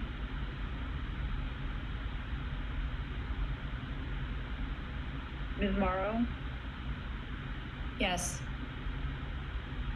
General Sumter, Yes. Dr. Wilcox, Yes. Mr. Wu, Yes. President Crawford. Yes.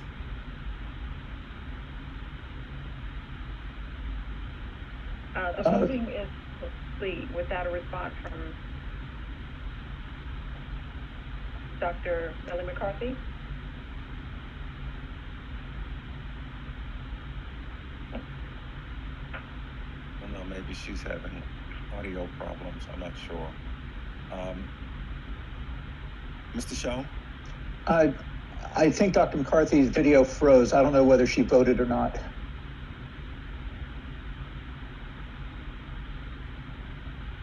Dr. McCarthy, did you vote? I did not vote. I missed it. I approve. Thank you. The motion carries unanimously. Very good. Thank you. Excellent presentation, very worthwhile. I think this will be something that will be very, very helpful going forward. I'd like to take a privilege as the president and suggest that we take a 10-minute break. So we'll take a 10-minute break, and then we'll come back and we'll go right into third term performance metrics. We'll be right back. Thank you.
Welcome, everyone. We're now reconvening. It's time now to go to the next item on our agenda, the third term performance metrics for 2020 and 2021 school year, tab F. Dr. Salmon.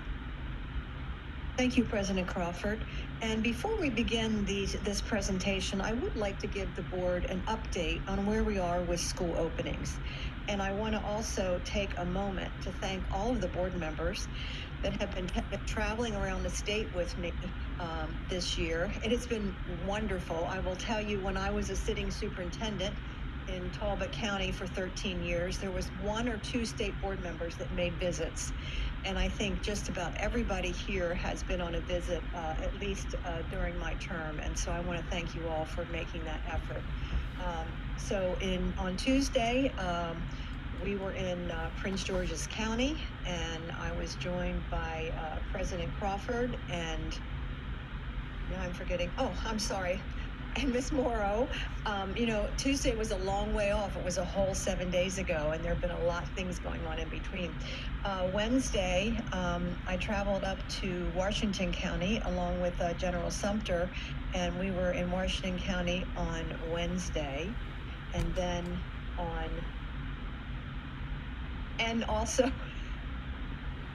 but I'm getting to that. That's Friday, Senator. I'm going in a process here. Okay. And then Thursday, he and I also traveled to Allegheny and Garrett counties. And on Friday, I was in Baltimore County with Senator Bates and Miss Morrow. Oh, I'm sorry. I knew it was Miss McCusker. I'm sorry. That's right. I got to see Miss McCusker's awesome vehicle. We won't talk about that, but it was really amazing.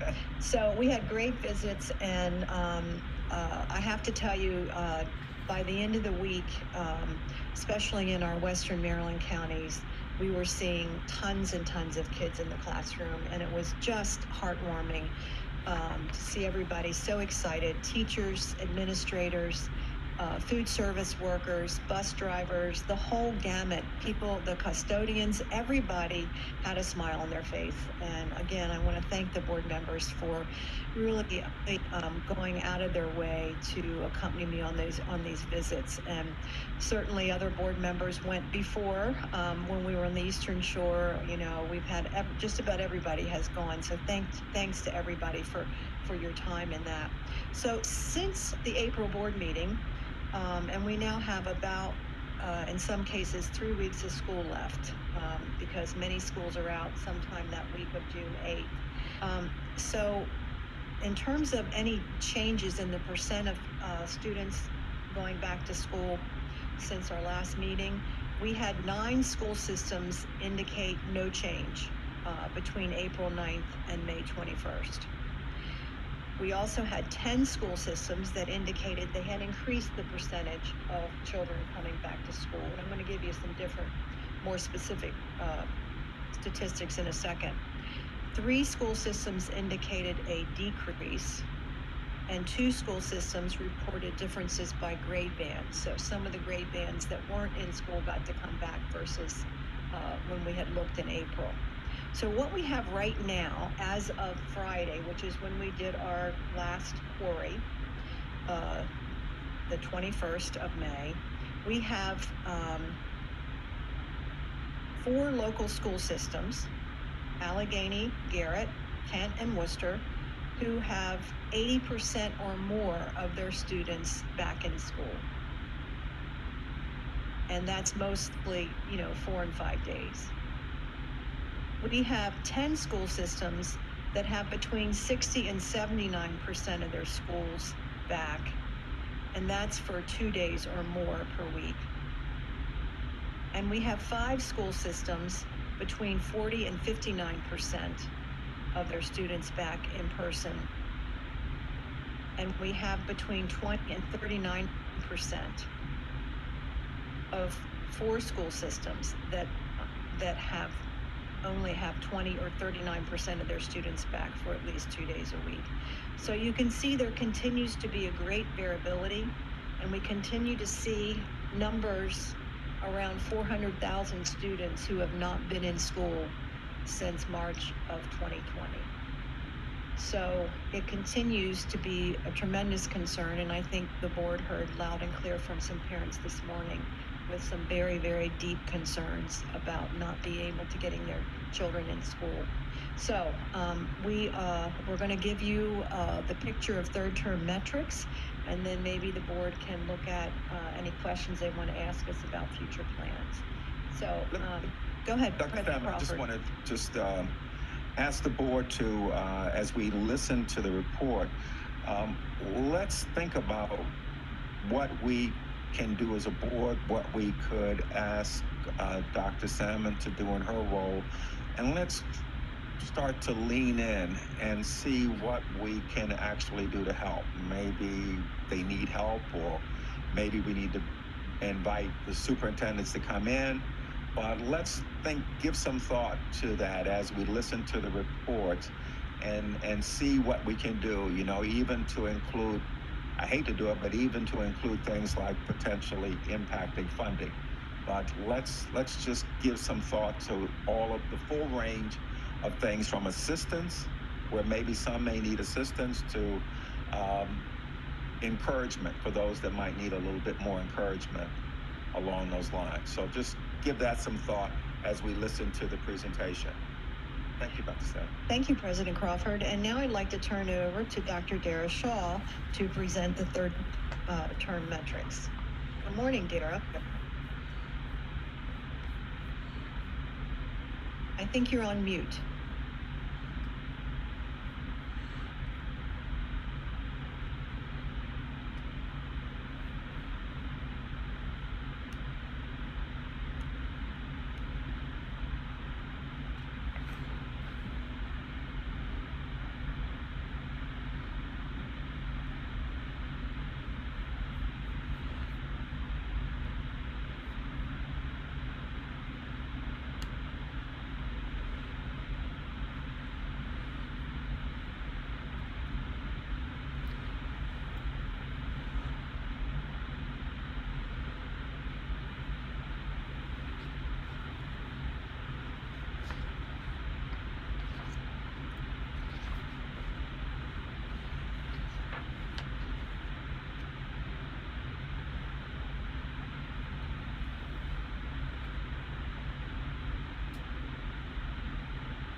I think she's probably going out and trying to come back in.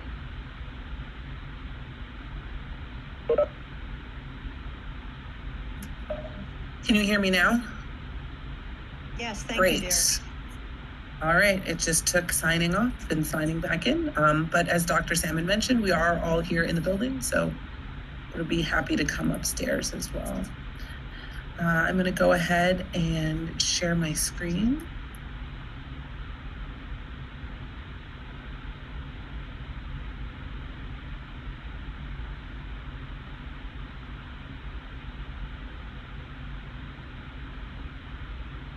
Okay, can you see this all right?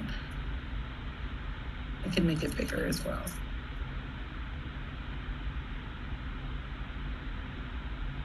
Okay, so I'm here to present to you the third term performance metrics.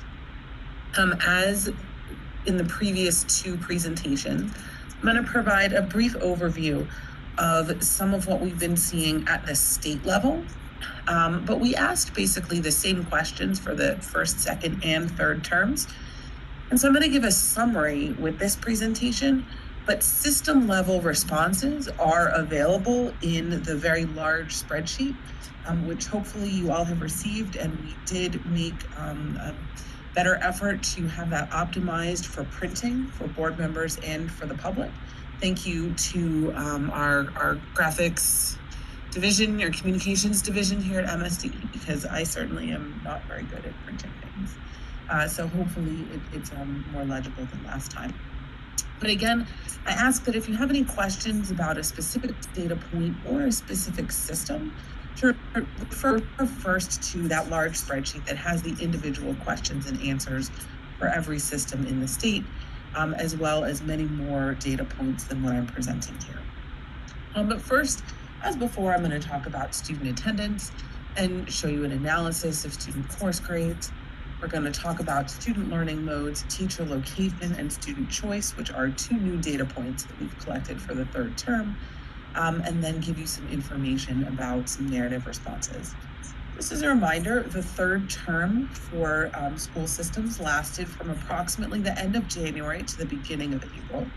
The exact dates varied by school system. The exact dates for each system are available in, again, that large spreadsheet, but it's about the end of January to the beginning of April. So it's during the transition period where some school systems were changing their learning mode. And all data being presented applied to the 3rd period. First, this is 3rd term attendance rate. As before, I'm usually going to show you 2 different things on each slide. I'm going to show you a graph, which will show you the term that I'm speaking about. And I'm going to show you a table, which shows you the change in the previous term. So first, looking at the graph on the left, this is the percent attendance of students during the 3rd term. And we had 19 systems with at least 90% attendance during the 3rd term. That's the 13 plus the 6. Attendance also improved or stayed the same in 16 systems in comparison to the 2nd term. That's what's being shown in the table on the right. So 3 systems increased their percent attendance by 2 points or more. 5 systems increased their attendance by 1 point or more. 8 systems stayed about the same.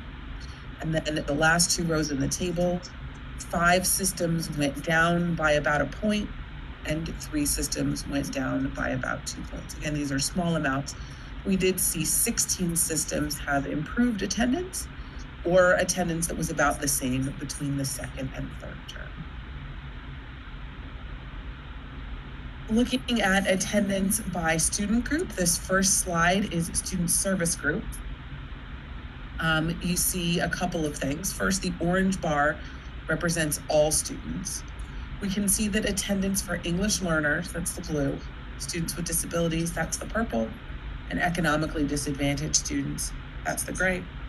Student attendance rates for these service groups was a little bit below what we saw for all students. That is something that we see actually no matter what the student learning situation is.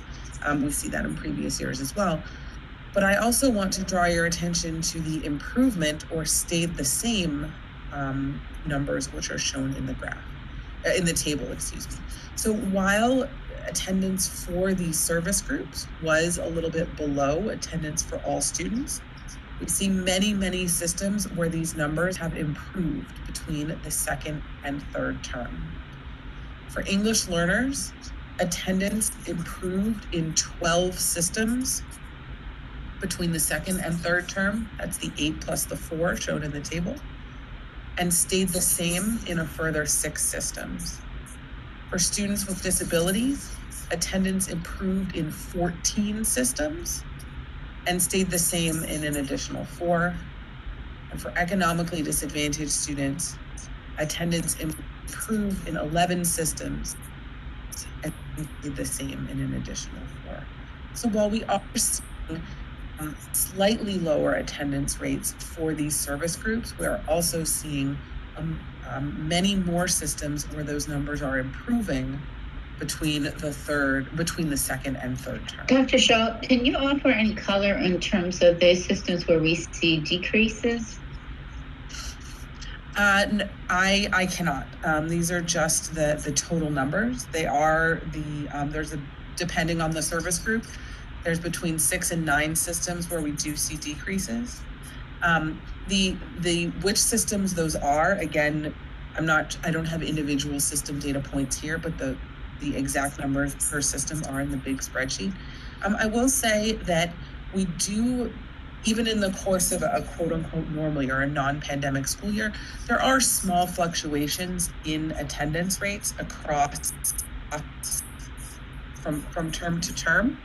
And so I would consider that as well when you're looking at that. That's why we are presenting this as a larger trend in those number of systems, and not exactly, not those exact numbers, although again, the exact data points are available to look at them in the large spreadsheet.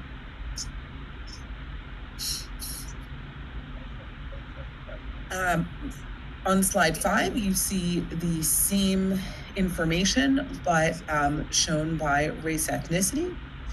Same general conclusions as the previous slide, which is that Black and Hispanic students have overall attendance that is slightly below that of white and Asian students, but not markedly below that of white and Asian students.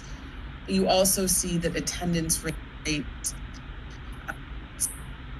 for Black and Hispanic students are improving their attendance for those students compared to the third term. So in the graph, you see, for example, that in most systems, the attendance rate for white students is between 90 and 100%. Those are the gray bars, 2 gray bars added together.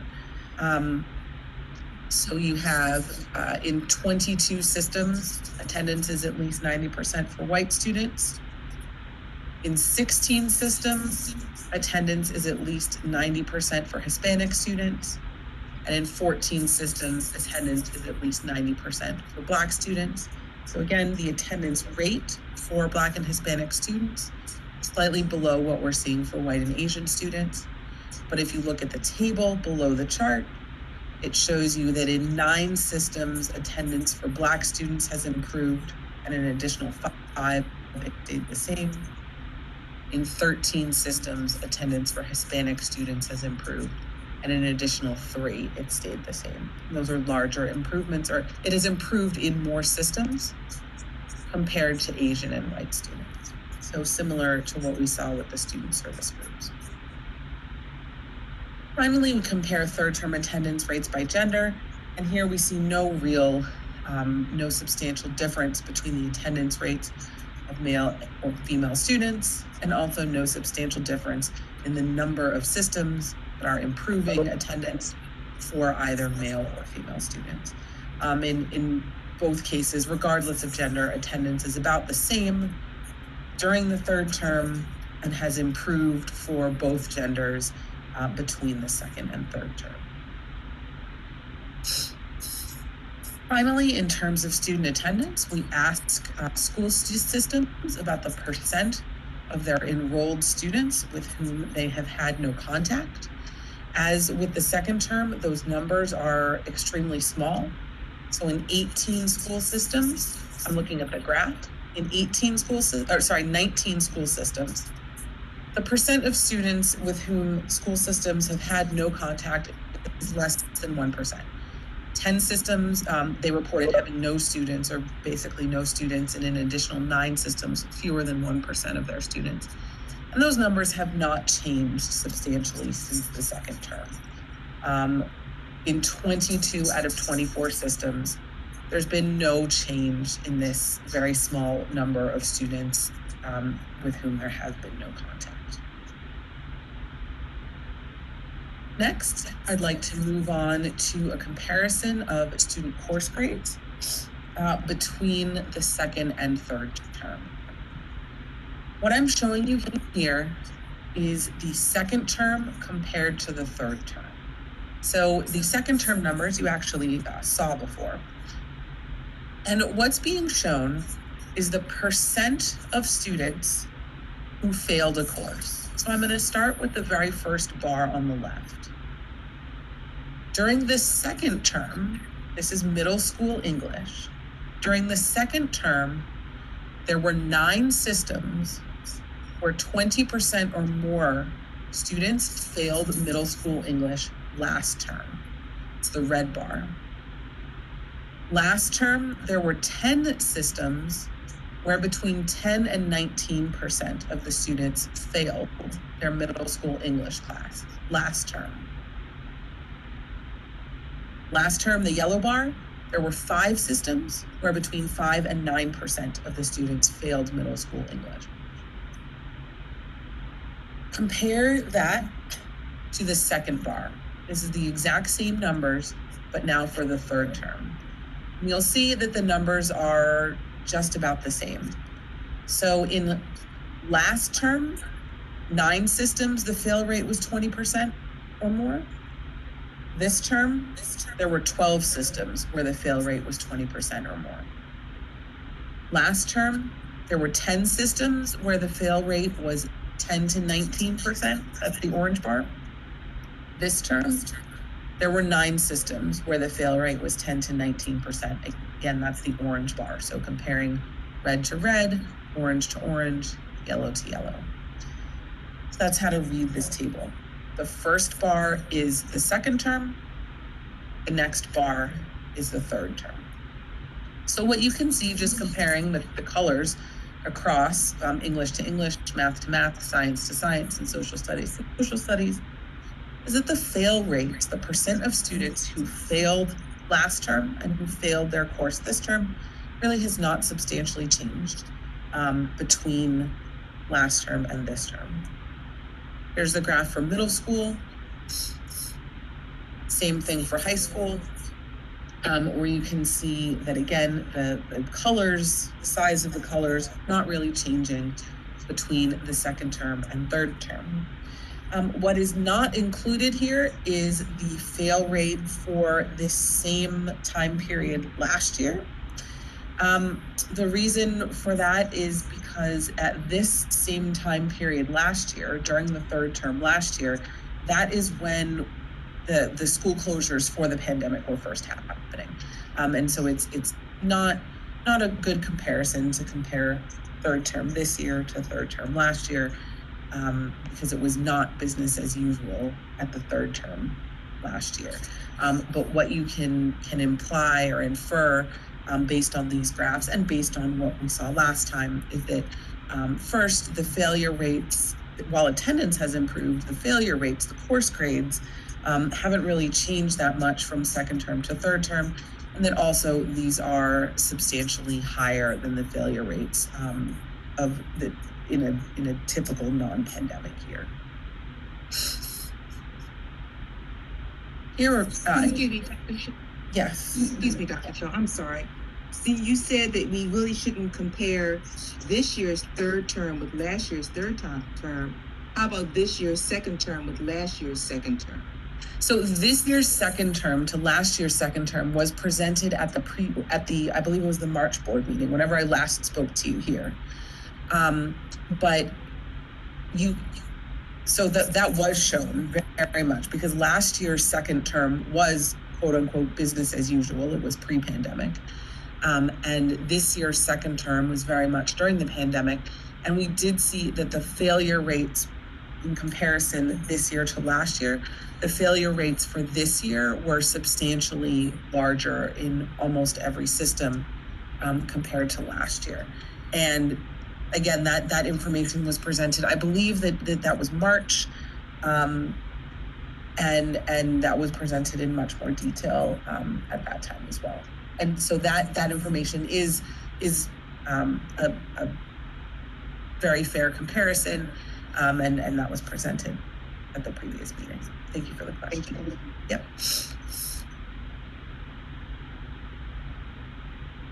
Next, we asked some questions about student learning mode and about teacher location. So first, the first set of bullet points here are the student location as of the last day of the third term. 6 systems had more than half of their students learning fully in person. That's 3 to 4 days a week. 4 to 5 days a week. 6 systems had more than half their students learning in hybrid instruction. 5 systems had more than half their students learning fully virtually. And 7 systems didn't have a majority of students in any particular learning mode. They had maybe a third of their students in person, a third hybrid, and a third fully virtual. Again, I want to remind you that these numbers are current as of the last day of the third term, which for most school systems was the first week in April, so about 6 weeks ago.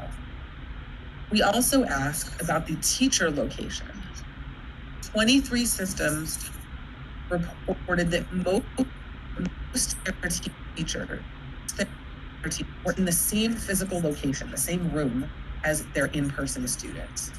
There were also a small percent of teachers where the teacher was teaching virtually with both the students and the teachers at, quote, home. I use home because we just said home or some other location that wasn't school. And a small percentage of teachers had their students in person. So their students were in a classroom, but the teacher was not in the classroom with them. But in 23 students, at least 80% of the teachers were in the same location as any in-person students. That does not mean that all of the students were in person. What it meant was any student who was there that day, the teacher was in the same room as them, but there, depending on the system, there could be some or many students where the student was not there that day. They were in a hybrid mode. And so the student was at home and the teacher was at school. Finally, this is a new question for this term. We asked systems about the percent of students who were offered some form of in-person instruction, but who chose to remain fully virtual. So this is not the percent of students who are fully virtual for any reason. Maybe they don't have in-person available to them. This is of the subset of students who were offered in-person instruction, what percent of them chose to remain fully virtual? And I want to be very clear about that. This is not the percent of students who are fully virtual. It's only of the subset of students who were offered in person, what percent chose to remain fully virtual. And we see that more than half the systems, that number is less than 40%. In 2 systems, less than 20% of students who were offered in person chose to remain virtual. In 12 systems, between 20 and 40% of the students who were offered in person chose to remain virtual, and fewer systems had larger numbers than that. Again, the per system numbers are available in the large spreadsheet. This is the last slide that we have on data. We also, or on quantitative data, it's all data, of course. We also asked them 3 narrative response questions. The first narrative response question was about social emotional health. We asked, as students have returned to in-person instruction, what have you observed about the social emotional health of students? How are you addressing what you have observed, and where would you like additional support?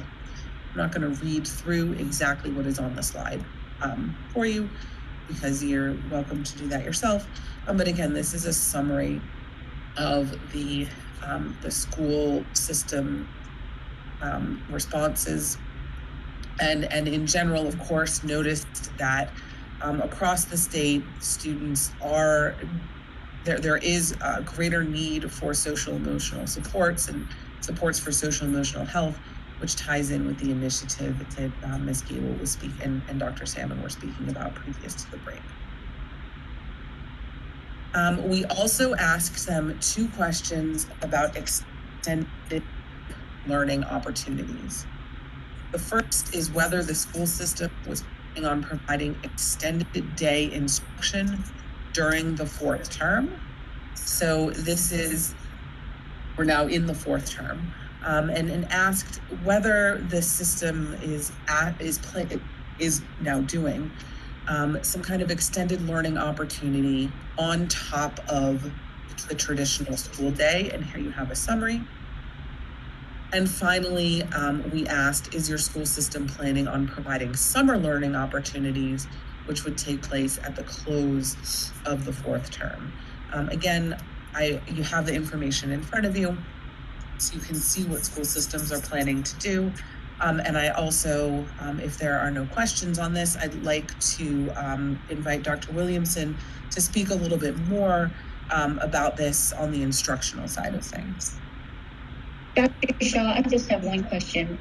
Have you looked at correlations where we look at students who are failing and what's happening in those systems in terms of attendance or on-campus options and people taking advantage of on-campus options?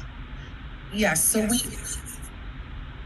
to a certain degree, we do not have what I'll call interim course grade. We do not have second and third term grades at the student level.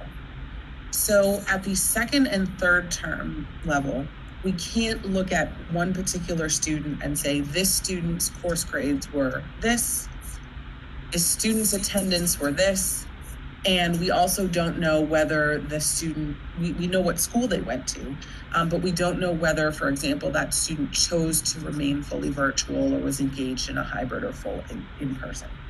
We have much better data, and we will have much better data when it comes for final grades, because final grades, course grades, we do have at a individual student level. And so for second and third term, we just know the percent of kids in each system who didn't pass their courses, but we don't know which student failed or didn't pass or passed and what their particular attendance or learning mode was. Again, for final course grades, which we will receive after the school year is over, we have much more precise data because we do have course grades at the individual student level, which we can then compare to things like student attendance. And we have an analysis planned for that as soon as the data are precise enough to enable us to do that. I'd be interested in it even at a macro level, not the individual student, but the system level. And also if there's a correlation where we see a system that has a large percentage of students who are failing, what have they done in terms of extended learning, both in the fourth term and in the summer? So are we seeing systems that where the students are struggling are offering those kinds of remedial activities, or is there a mismatch there? Understood. Thank you. Just want to add that Dr. Williamson will be talking a little bit about summer school. There really isn't an option. School systems must provide summer school, so I'm going to just lean it into Dr. Williamson to cover that whole set of information. Thank you, Dr. Williamson. Thank you, Dr. Salmon and members of the board. It's a pleasure to be here with you. And I think there had been some questions about what might the expectation be for students during summer school. I'm sorry, Dr. Williamson, my mic was off, and we had a question from Dr. Melly McCarthy. What I would like to do, if we could, would be to let Dr. Williamson speak, and then we would entertain questions if we could, because it may be related. She may be addressing some of the topics, and then we'll have time for the board members to ask questions if we can. Thank you. Thank you, Mr. Crawford. So I was just going to remind you of January, we came to you at your request and talked about some of the strategies that were evidence-based that school systems should consider to deal with the issue of students who may have had interrupted or did have interrupted learning over the past year. And some of those related to extended day and to extended school year. And many systems have looked at those strategies and are implementing some of them. Hence the two questions we asked on this survey to really get a sense of what school systems were doing. The other piece that will relate to this, that is not a piece of what I'm talking about, but will be what we're doing with our monitoring system. And it will also help us identify how systems are implementing some of those evidence-based strategies to deal with issues of learning loss. But today, Dr. Salmon had indicated that as a follow-up to what Dr. Shaw was reporting, it would be very helpful for us to share with you what it was that was the expectation for school systems in terms of summer school for students. So I pulled what was in the Blueprint 2.0, House Bill 1372, and the requirements that school systems must follow.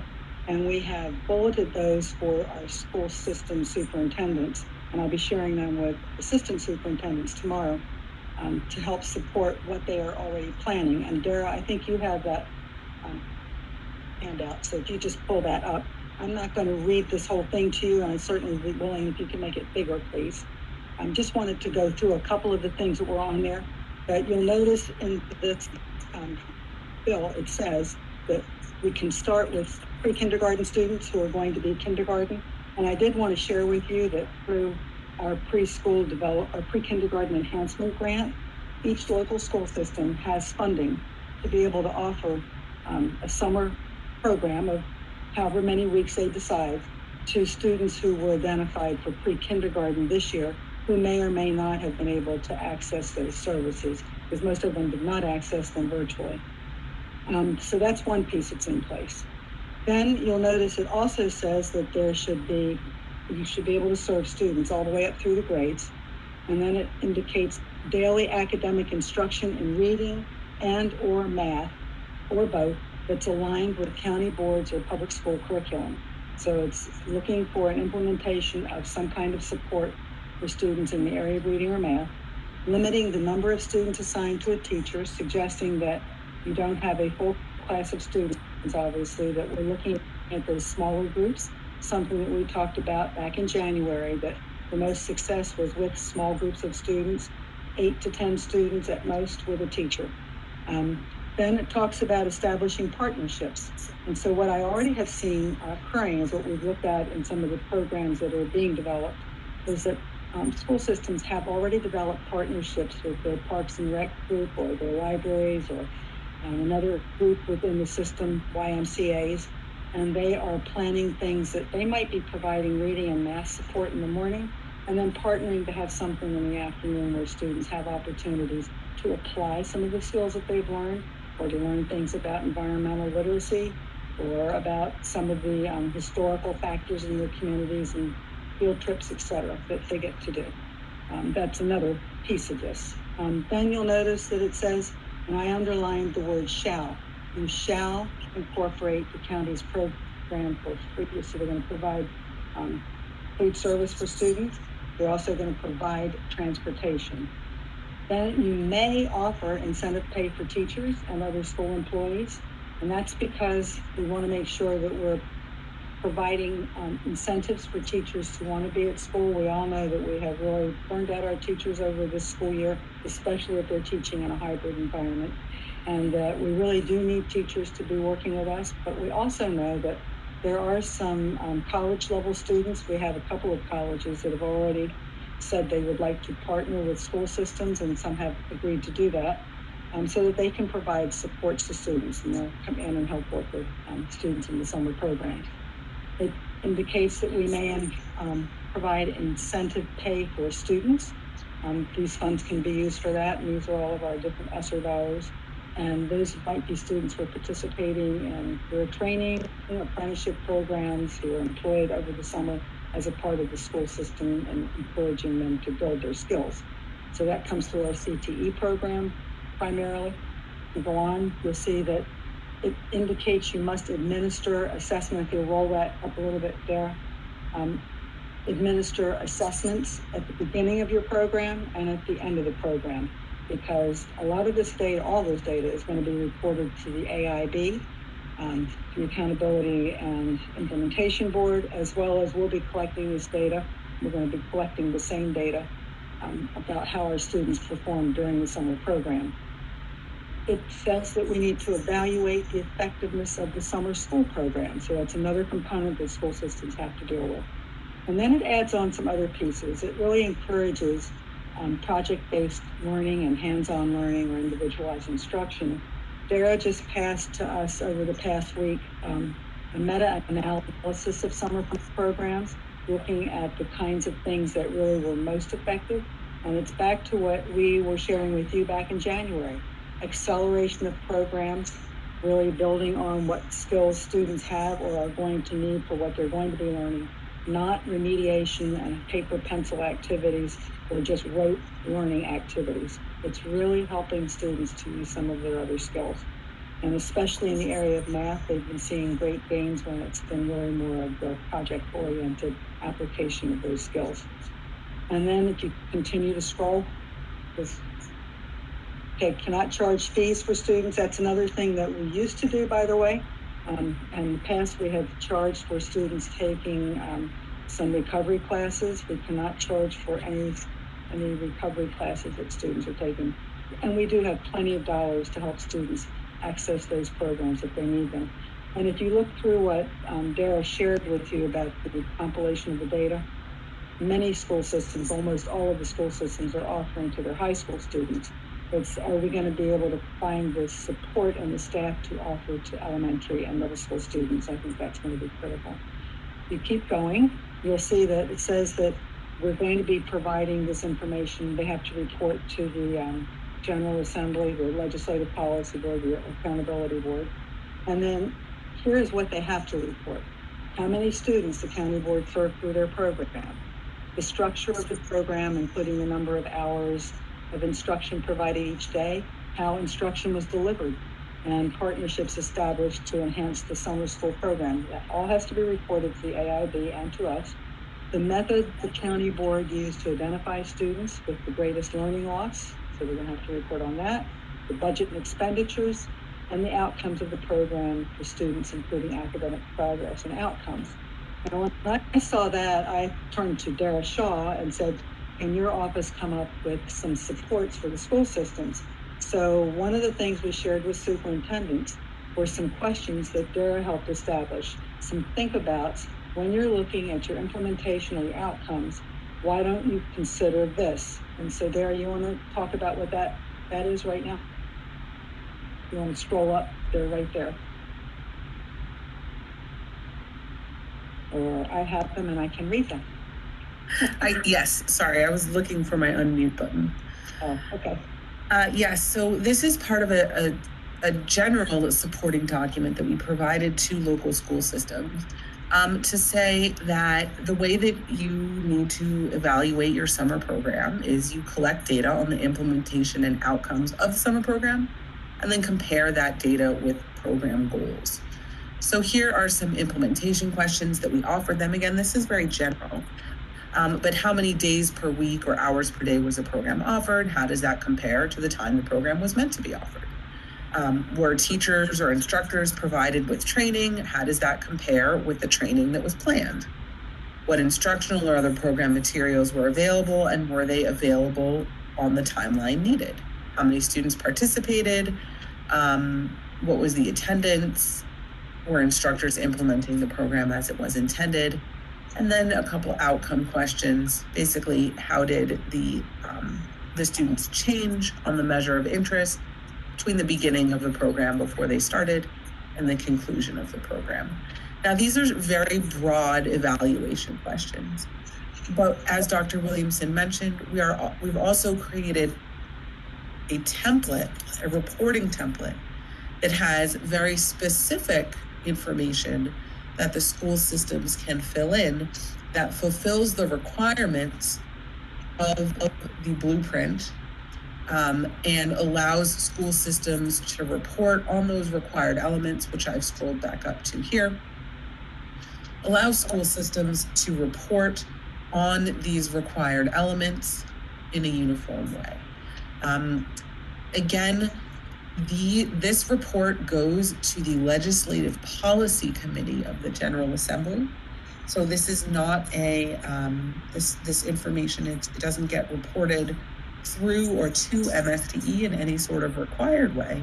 But we wanted to be very sure that we supported the school systems in, first of all, explaining what it was that the blueprint required of them. And number two, supporting them in their reporting to the Legislative Policy Committee of this required information. So I was going to add just one more thing. And in terms of reporting, although they report this to the AIB, they are going to have to report to us in terms of their what they've done with their budgets and how they are using them. So a lot of this is going to be exactly the same for reporting to us as it is to the AIB. Because we thought that was important to try and align that for the local school systems. But we've also created a student guidance document for the school systems, which is going to be given to them probably tomorrow, if not today. Something that's really going to be able to provide some of the evidence-based programs they can consider that are aligned with what kinds of programs they're offering in their school systems. We also have the monitoring team that is going out, and they have created a readiness document to help for any of the programs that they're actually planning in their school systems right now, to be able to go out and ensure that what they are implementing is going to be something that's evidence-based and contains the kind of outcome data that they need to have.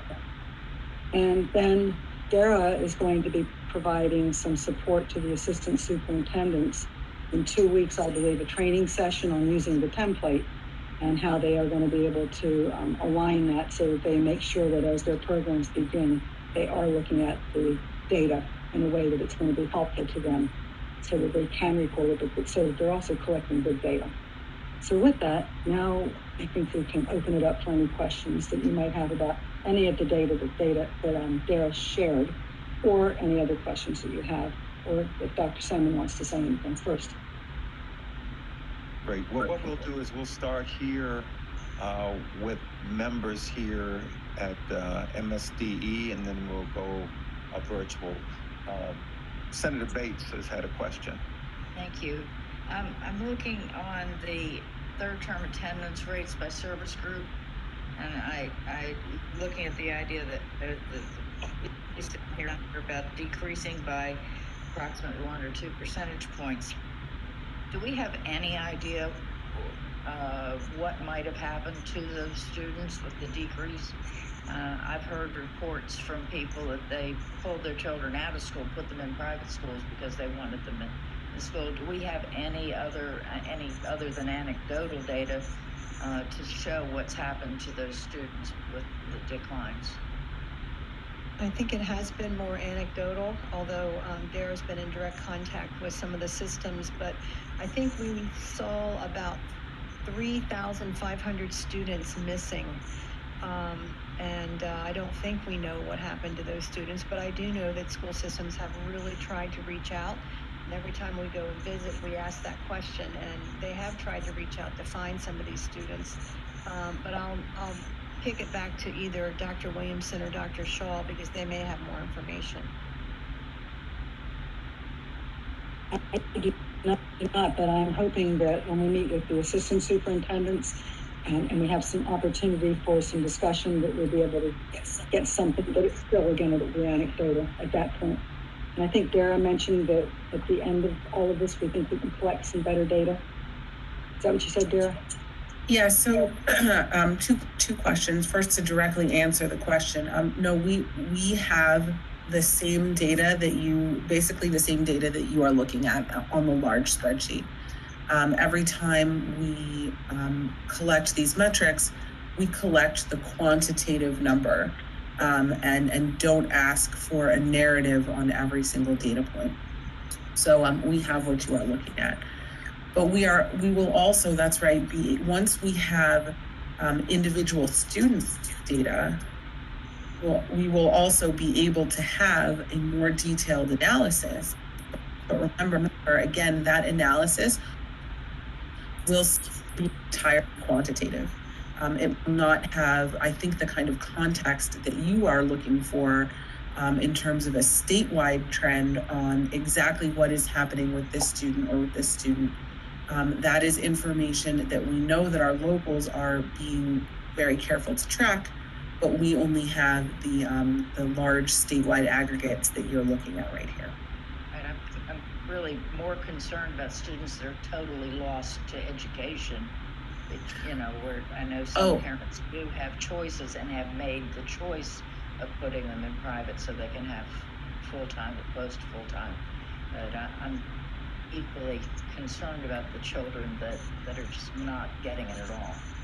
So we did see very minimal, like I said on this slide, there's very small numbers of enrolled students where there is no contact at all.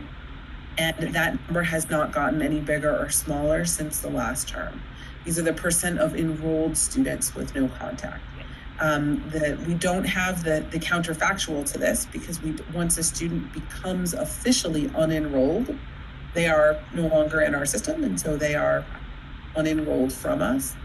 And so we can only ask school systems about the students who do remain enrolled in their system. What is their attendance like, which you saw in the previous slides, and then what % of those students have been out of contact completely. One follow-up, or actually on page where it talked about the third term learning modes and teacher location. It says one system did not report. I hate to be nasty, but which system didn't report? Let me pull that up to confirm. Sorry. I think it's on your chart, but I'll have Derek. Yeah. It does. The chart specifies Montgomery. Yeah, it's Montgomery County. Okay. Thank you. My eyes aren't that good. Thank you very much. Any other questions here, Ms. Morrow? Thank you for this wealth of information. First of all, so administrative question first. Is there another chart or page that has the specifics about the summer learning opportunity answers? Or am I missing that somewhere in? No, we added that, so we will send that out to you like now. Okay, and then can we also get a copy or get it uploaded, the document that Dr. Williamson presented also? Yes. Yes, absolutely. Yeah. Okay, and then one other, I guess this is more of a comment kind of going back to what Clarence was talking about earlier. So we have 8 systems that still have over 50% of students who have been offered in person but are choosing to stay virtual. And I think so we have 2 different pieces that we need to look at. You know, we heard today from Montgomery County parents who want to be fully back in person 5 days a week, and the schools don't have the capacity or haven't fully gone to 5 days a week. But then we also have a lot of families who are just still not comfortable, who are fearful, who have been hit harder by the pandemic, or for whatever reason are choosing to stay virtual. And I think one of our obstacles is how do we address that and make sure that schools and families have the support to feel more comfortable going back in person. So I know that from Prince George's County, that is a concern that I continue to hear. And so whatever we can do from the state perspective to really make sure that word gets out to families, and that the school systems do have all of the support and all of the resources to help address that. So very good points, and I just want to say, I don't know if you all had an opportunity, but the governor, myself, Dr. Chan, and General Burke did a town hall on Fox 45 this past week, and what we were talking about are these kinds of layering strategies. You know, now everybody from 12 years and up can get a vaccine, and the schools are having clinics right now in their schools to do this, and so we expect by the fall to have a majority of the students that are most impacted by this virus to be vaccinated. So that, plus the fact that we continue the masking requirements in schools, plus the 3 feet distancing, plus some of those other things are all meant to help with parents feeling more comfortable about bringing their students back. So, we hope that this helps. We'll continue to message this kind of information. Frankly, the rates are so low right now in the state that it should give people a good feeling about where we are with the virus. And frankly, we've got to get our staff back in the schools. And I don't know whether you've all been reading like I have, but across the country, state boards are taking your lead in requiring in-person instruction. I just saw it in New York City. It's been some other states that have made resolutions similar to the one that this board made. And I think we need to give a little push to get some of these schools open, because what you're hearing, especially from the parents this morning, is that their students are in school in some cases, but their teachers are not. And so we need to make sure that we're moving to get everybody back to school that needs to be there for that very crucial in-person instruction and making people feel safe. And I know Ms. Morrow and many of you have been with me visiting schools, and we know how clean and careful schools are right now with everything. What we're hearing is that there's no colds, there's no flu, there's no sickness in our schools because they are so very clean and everyone's masking and following the guidelines. So we just need to continue to message this information and encourage people to get the vaccines if they haven't had a chance. Anybody can get a vaccine. I was in Walmart this weekend and there was a big sign that said, "Come down, you can get a vaccine." And I was thinking about all the times we were all online trying to find a spot to get a vaccine. And so it's very encouraging that we now have a surplus of vaccines available. So to your point, I think we have to just make parents feel more comfortable. I think some of it is just having people come and do a school tour to see just how safe schools are. I think you did that in a number of counties with teachers, and they were surprised at what they saw. And so I think that's part of the things that we can encourage people to do. But thanks for bringing that up. Can you send us the link to the Fox Town Hall that you mentioned? Because I don't think I'd seen that one. Yes, I would be happy to do that. I think a couple of board members reached out and said they had seen it. I was actually, the governor and Dr. Chan and Dr. Burkhead were in the governor's reception room. They couldn't see me because I was in Allegheny County with the general and I was in the board office, but I was on Zoom, but I could see them. And it was very interesting because they could just hear me, but it really, I think, I haven't seen it yet, but I think it probably turned out pretty well. So I will definitely make that available to you. Any additional questions here? I want to, Mr. Wu. President Crawford, I just wanted to go back to your initial invitation to think about ways that we might help with this recovery. Yes. And, one of the things that all of this data highlights is the lack of equity, because we don't see that all children are receiving the same academic experience and opportunity. So some of it may be around, Dr. Salmon, you've said that there is a video on the state website about a tour of a school. We could do things that are more encouraging to families, like have each of our local school systems host a tour of their schools and their procedures to try and reassure people. But I also think we need to look at some of the correlations here between some of these failure rates. And we probably need to do some more transparency so that the public can see. We can see that there are X number of school systems that have improved, Y that have declined, and a number that stayed the same. But perhaps when we're having those that aren't making progress, we need to list them so that the public can go back to their local representatives and say, you're not keeping up with others in the state. Absolutely. Just to add to that, don't forget we do post the very colorful chart every Friday, which shows the % of students in school in each of the districts by grade level. So that is always posted by Friday. So just for the public to know that.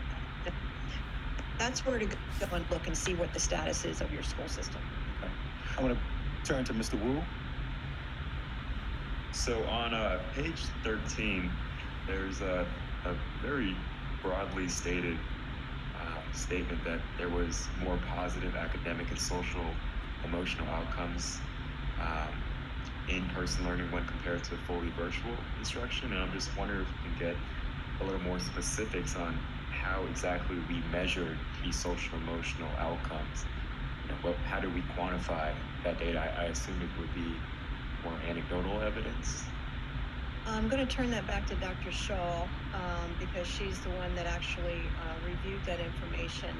I would suspect it is more anecdotal, although I know that many school districts are using discipline data to tell us that.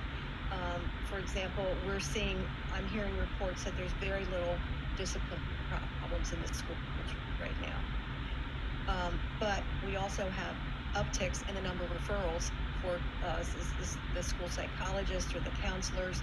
So I think that's probably how school systems do it, but let me turn it back to Dr. Shaw. Great, thank you for the question. I'll answer it broadly and see if Dr. Williamson has anything to add. But you, on that slide, you're looking at the question exactly as we asked the school systems. And so some of what they're reporting to us, anecdotal might be a little too loose of a word for it, but it was non-standardized. So some systems may be using some kind of standardized measure of social emotional health, like discipline as a proxy, or referrals, or things like that. And so I'll say that, you know, some systems may be using a quantitative measure. Some systems may be using a qualitative measure, such as observations, and then some systems may be reporting based on what you call anecdote, which of course is non-standardized and is non-uniform across the school system. So I don't want to say that the systems are just kind of picking and choosing what they heard. It just varies across school system how they are making determinations about the social emotional health of their students. And it depends on how they have chosen to measure it, because you're right, there's no state standardized test for social emotional health, but it's not necessarily anecdote. They could be using a uniform measure or a standardized quantitative measure across their whole system. It's just not the same from system to system. Thank you. I think another piece that could be added to that. Ms. Halley, to hold the board members virtually. I have a few comments. Wait till the end. I'm sorry, Dr. Wilcox. Okay, I have two questions. Thank you for the presentation. I'm curious if we, when we look at the pre to post pandemic data on the number of students failing, do we have any idea if our numbers are comparable to other states or if we're an outlier in any way? Are those types of data available from other states? I certainly... That's a really great question, and I know that we've looked at that, but I don't think we have anything that we could say it's apples to apples. Dara, do you agree? I agree. I certainly wish that there were. It was very difficult for us to just gather the data internally within Maryland for us to create this comparison for our own state, because student course grades tend to be an annual data collection that we do at the end of that each state does at the end of every single school year. We don't usually know things like second or third term grades. We had to ask our school systems to prepare this data for us. If there were another state that did such a comparison, we could look at them, because we're just looking at change from pre and post pandemic. And so it doesn't matter if our grading policies are different than another state or anything. We could look at a pre and post change. But unfortunately, our systems, this was something that we asked them to prepare for us, and it's not something that states tend to collect data on. I'm hopeful that we will be seeing a lot more research on this once the states conduct their annual data collection. At that point, but I don't know what the tables are. I only know what ours is. Okay, thank you. My second question has to do with requirements for the local districts to conduct like person to person, not robocall, outreach to families. In the cases where students are either failing or they are absent and meet criteria for being chronically absent, are there any requirements that are imposed on districts to be picking up the phone and to be calling and these families to check in? Well, you know, that's something that local school systems, I'm sure, are doing. We don't require that, but certainly it makes sense that they would be contacting their students that are not there, and I've heard that anecdotally. But perhaps Mary, Gable or Dr. Williamson has more information about any specific requirements that we have in that area.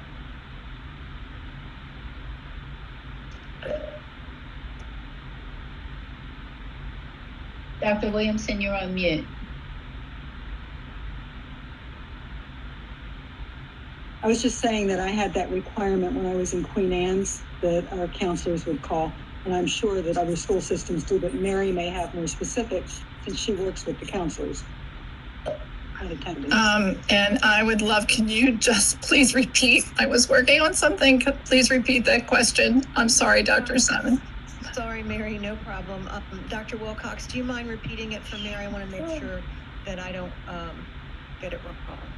Sure. I was asking whether there are any requirements for local districts to be conducting person-to-person, not robocall, outreach to families with students, or have, I guess, some kind of meet criteria for chronically absent. So, interesting question. Specifically, is there a requirement for person-to-person? So there in COMAR, there are, for example, requirements that teachers reach out to parents for seniors who are potentially not graduating. So that is where it is in particular spelled out. But I will say that school systems and schools have very specific expectations that there is outreach and that it is person to person, whether it's picking up the phone and communicating and scheduling a conference. And I can say, as a former high school principal, I would always say, don't tell me you just left an email and then you never got a contact. So I think at the individual school level and local school system level, there are high degrees of expectations that there is outreach and it is individual. I think in addition, you have school counselors, you have pupil personnel workers. In their case, they're literally going to the house. If a student is not coming to school, they're knocking on doors. They're outside waiting for them to get on the bus. They're meeting with them. So those two types of positions, pupil personnel workers and social workers in particular, are going out to the homes. So I think I'm confident that there is a real expectation for an outreach. And I think, just one other comment, I think that the teams that work in the schools that meet perhaps weekly or bi-weekly or monthly, when they review the performance of students, they're looking at where are the students, what has the improvement been, for example, in attendance, and what have you done to do that? And if that's not working, then what's the next step? Hopefully that's helpful.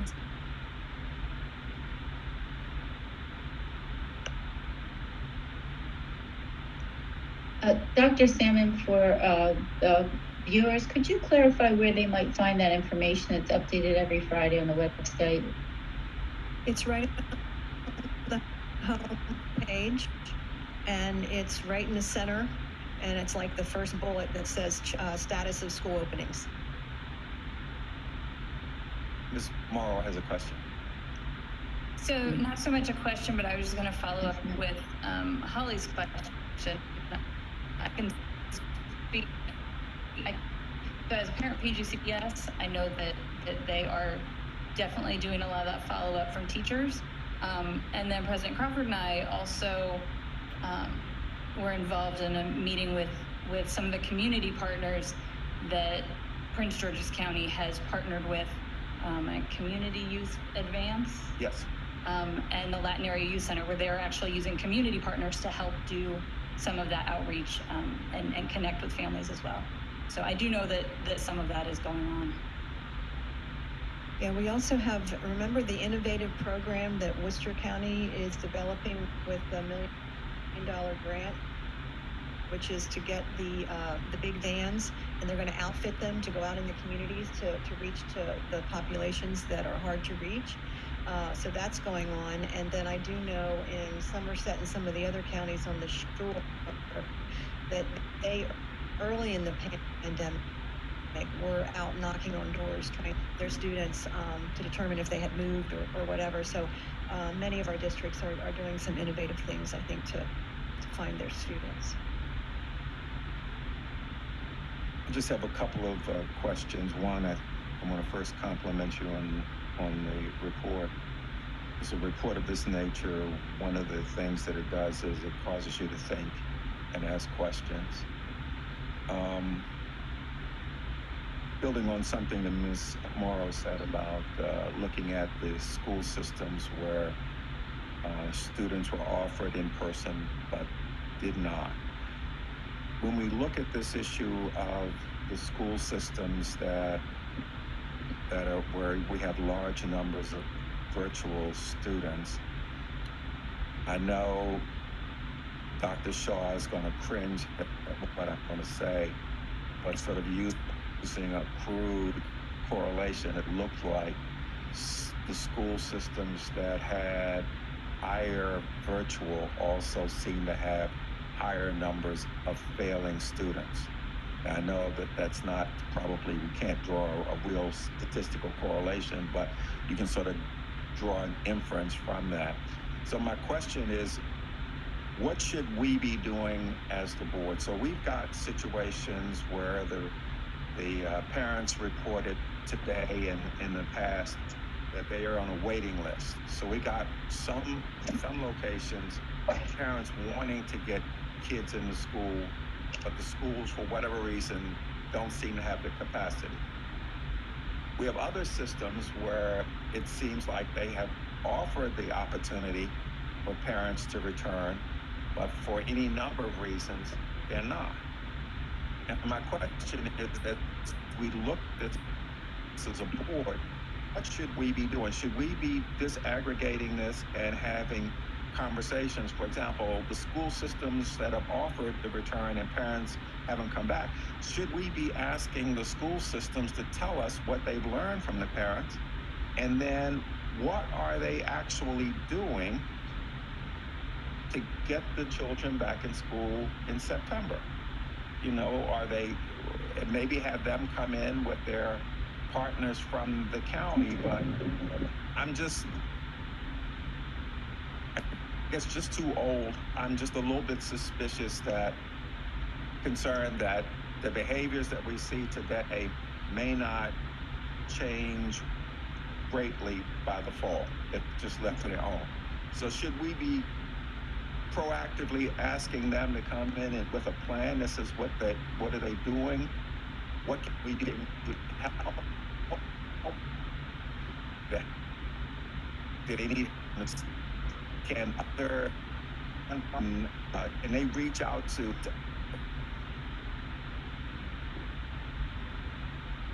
Nothing there.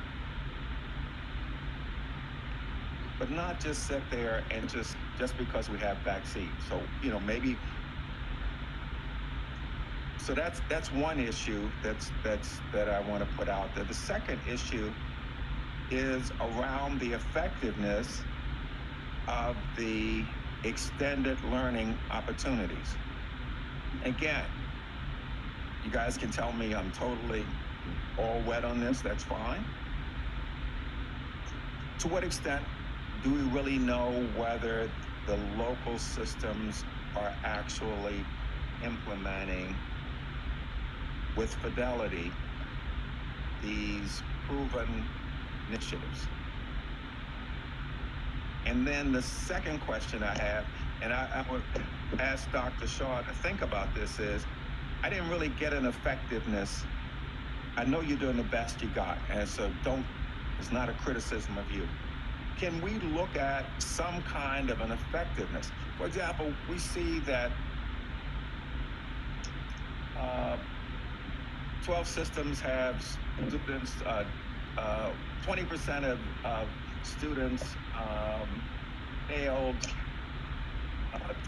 12 systems have 20% or more of the students who failed English. So is there any way to determine whether children who took part in these extended learning initiatives actually, I'm going to say it wrong, improve performance. That's just sort of basic stuff. I know it's hard. I know it's extremely hard. So I don't mean to simplify it. And I know we can't do everything we'd like to do. But to me, those two questions about what can be done about the students who are not in school, and maybe almost having to look at it almost by county and figure out what has to be done. And then the second one is really making sure that the money and the time and energy that is being devoted to the extended learning opportunities are effective. It's a change in performance. So President Crawford, I can deal with the second part of your question probably first, and that's what those monitoring teams are going to be doing, is answering those questions that you just asked. They're going to be out there, they're already going out there now to see what they're doing, and then they're going to be reporting back to the board on what the efficacy of those extended learning summer schools, whatever they're using those funds for, that's what they're going to come back and report to you. So you will know the answer to that. First of all, most schools aren't implementing a lot of extra things right now. They're just doing regular school. But so in the future, you will have that information. And then I'm not really going to answer your first question because I'll do whatever you all direct me to do in terms of, helping systems to get their kids back to school before September. You've all set the tone with the resolution, that it's the expectation that all kids are back for in-person with few exceptions. But if there's other things that you would like myself or the staff to do in the interim, we'd be more than happy to do that.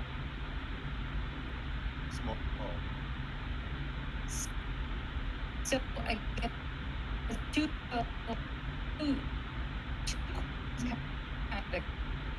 come out of that might help, and I think is going to have more complete information in June, hopefully, in terms of what the districts are going to have for virtual opportunities in the fall. Do we have a number so far of how many have gotten approved? I think it's about 11, Dr. Williamson. It's approximately that have been turned in, and most of those have been. They may not all have been reviewed, but we have about 11. But July 15th, Dr. Salmon, remember? That's correct. We've told superintendents they must be in by July 15th. And then I guess the other question, if potentially we could get answered in June, if we don't already have it, is what percentage of their students are they expecting to have in person for summer opportunities? Because if parents from these districts who have stayed virtual this semester are willing to do in person in the summer, then it's more likely that they're going to continue in person in the fall. And I don't know if there's a way. Yeah, I think we can ask those questions, and I will tell you that on some of the school visits, and I know when we were in Somerset County, Dr. Gaddis knew exactly how many students would be virtual. I think it was 15. So many systems, I think some of the smaller systems already know their numbers for summer and the fall, but that's certainly something we can query about. It's a good suggestion. I also have a question about, can we get for our next meeting the number of students that are typically needing to repeat a grade level and what it looks like it will be for this school year? Dr. Williamson, do we normally have that information? And I don't know that we would know it. Well, maybe we would by the next. Well, we'll know how many. We will know it. Yes. Okay. We could ask the local school systems, even if they haven't provided it in the past, to tell us what those numbers are for the current school year and for the previous school year, correct? Yes, and just know that every local school system's policies for retention and articulation to the next grade are usually all different. Right. So you're going to have numbers, but you won't know what some of the ramifications were about why those decisions were made. And we also know, and Dr. Shaw can correct me if I'm wrong, retention is still not a good practice, correct, Dr. Shaw? Dr. Getty. Oh, Dr. Shaw, could you answer my question? Yes, sorry. I was not, I okay, sorry. I think after 18 months I'd be better at this. Yes, that's. I heard you nod. You all heard me nod. Yes, that's correct. There's a significant amount of research on, thank you. On the impact of grade retention. My question is about the students who aren't attending and or failing courses. When you get to your senior year in high school, what is the power of the local superintendent to waive requirements and hand out a diploma or require students to retake classes? What does that look like in the districts?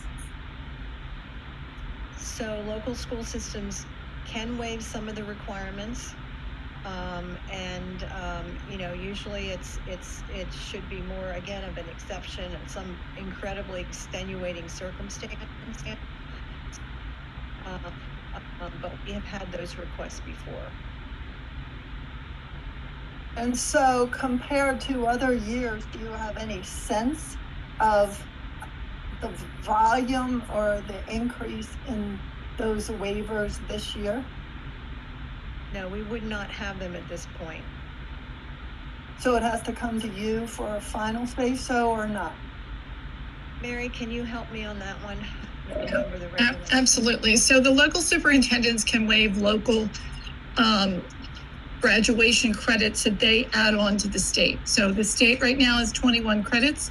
So if they have up to 26 credits, for example, they can waive any of those that are local requirements. They don't have to come to the state superintendent or the state board. We generally do not waive state requirements.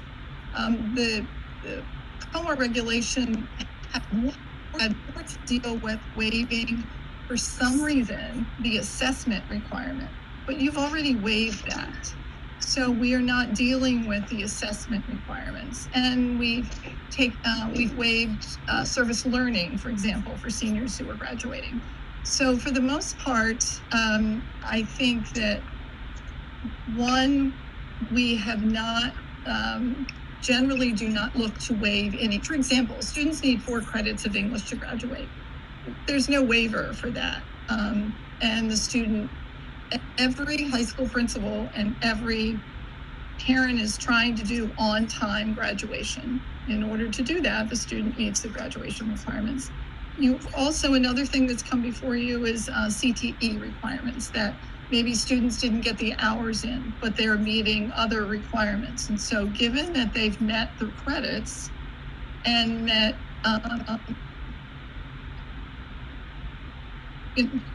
so that's basically the sum, what they can do and what they can't do.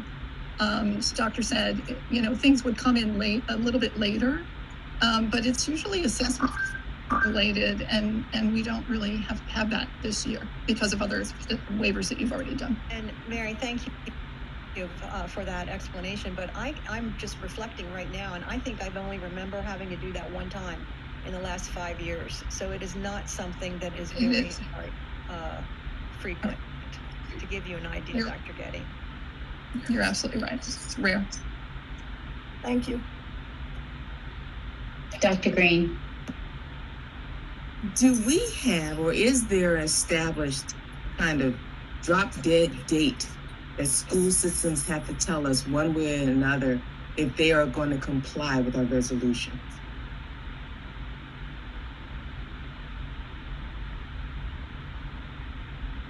Well, I mean, it's the expectation once they turn their calendars in that they're going to start that day. And remember, we always have to approve their calendars to make sure they have 180 days make sure that, you know, they are complying with the hours. They have to put the hours down for elementary, middle, and high school. So we'll know when we see the calendars, if they're in school. And, you know, if you all want to do another survey, you can, but I think it would be the exception and not the rule. So it would be an expectation that schools are open for in-person instruction on the first day of their calendar that they have indicated to us. And when do we get those calendars? You're asking me these hard questions today. I don't remember. I think it's sometime, I think we have them, I think we start getting them around March and April and approve them. I think we get some systems a little more time this year. And we have a good go on that, and I can certainly with Teresa Dantzler, who is in charge of that, and we can make that information available to the board. We want to make your final weeks very challenging, Dr. Salmon. Well, I certainly wouldn't want it any other way, Dr. But and I say that because I would hate for us to find out in August that a certain system is not going to, you know, be in compliance. And well, I mean, to your point, I think, you know, we made it very clear in the resolution that the board approved that they would have to come to you for a waiver. So I would assume that that would happen prior to the school opening. And I'll just put my 2 cents in that they better be pretty darn good reasons for you to apply any waivers. But I won't be here, but maybe you'll hear that echo in this room. Thank you. We have, Ms. McCusker has a comment, a question. When we're considering the families that are opting out by choice, do we have any data as to why, or can we get the data as to why they're making that choice so that we can address that concern? I mean, if we know exactly what families are saying, this is why I'm keeping my kid out, then we can direct our efforts towards that and making the changes that need to be made to make those families who are choosing to opt out more comfortable with sending their child. I mean, do we have the data on why? Because I think that's really important data. I think we have it more anecdotally than we do, you know, I know from certain systems the why, but I'm not sure that, you know, we can say that that's, you know, qualitative response. But I will tell you that most of the superintendents that I've talked to that are going to offer virtual programs, there are going to be qualifications to those programs.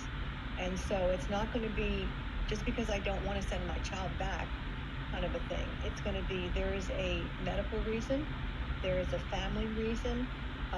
That particular student would have to have been doing well with virtual learning. There'd have to be some sign of progress and no failures and that kind of thing. So many of our systems that are developing these virtual programs are putting in qualifications for these students to continue. But we can, Dr. Williamson is meeting with the assistant superintendents, and she can maybe find some more information out. Dr. Williamson, you're meeting with them tomorrow, so I think maybe you could do that, Corey, and ask them to send us some of the main reasons why, if parents want to opt out, why do they want to opt out? We'll do that. Thank you. If I can just chime in, so both of my children did choose to stay virtual, but when PGCPS did their surveys, there was not, it didn't require any explanation. It was just a yes or no. So it would be like, I think it would be a new survey if you really wanted hard qualitative data on that.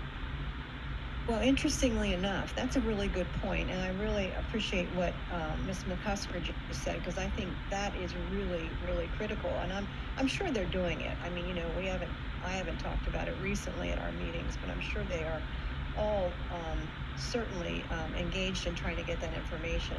But I think we have to have that nuance. It's not now about sending out a survey that says, do you want virtual instruction? That's not what the board's asked school systems to do. The board wants students to be back in person. because we know primarily that that is the best way for students to learn. So I'm hopeful that school districts are not sending surveys out that gives parents that option, because there needs to be a qualitative reason to continue something that we know from the majority of the students has not been successful.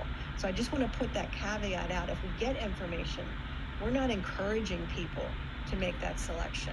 Early on, I know that was a survey that was coming out because they had to figure their numbers in terms of, we were in the midst of the pandemic, we were in the midst with high numbers of cases. That's not the case now. The case now is that we are winding down and we are hopefully getting ready to get out of this pandemic. So I just want to make that point, because I don't want anyone that's listening today thinking, oh, well, they're going to make that an option again. It's for a small number of students. That's what the board decided to put that. I know we need to bring this to a close. I'm thinking about the resolution. I'm thinking about what Dr. Salmon said, that there are about 400,000 children, over 40% of our population is not receiving in-person instruction. I don't want to overly burden the schools, Msde, because they've got more than enough work to do. But I would almost like to see for the systems that have large percentages of children who are not in person, whether it's a capacity issue for the system or it's a parental preference. I'd almost like to see what's your plan for being in compliance with the resolution. I don't want a lot of paper, but I think asking the systems to be able to talk to us about what's the plan, what are you going to do? I mean, we got a resolution. Have them come in and tell us what they're going to do. Let them come in and tell us if they need some help someplace. Tell us. But don't sit here and then we come to August and nothing's changed.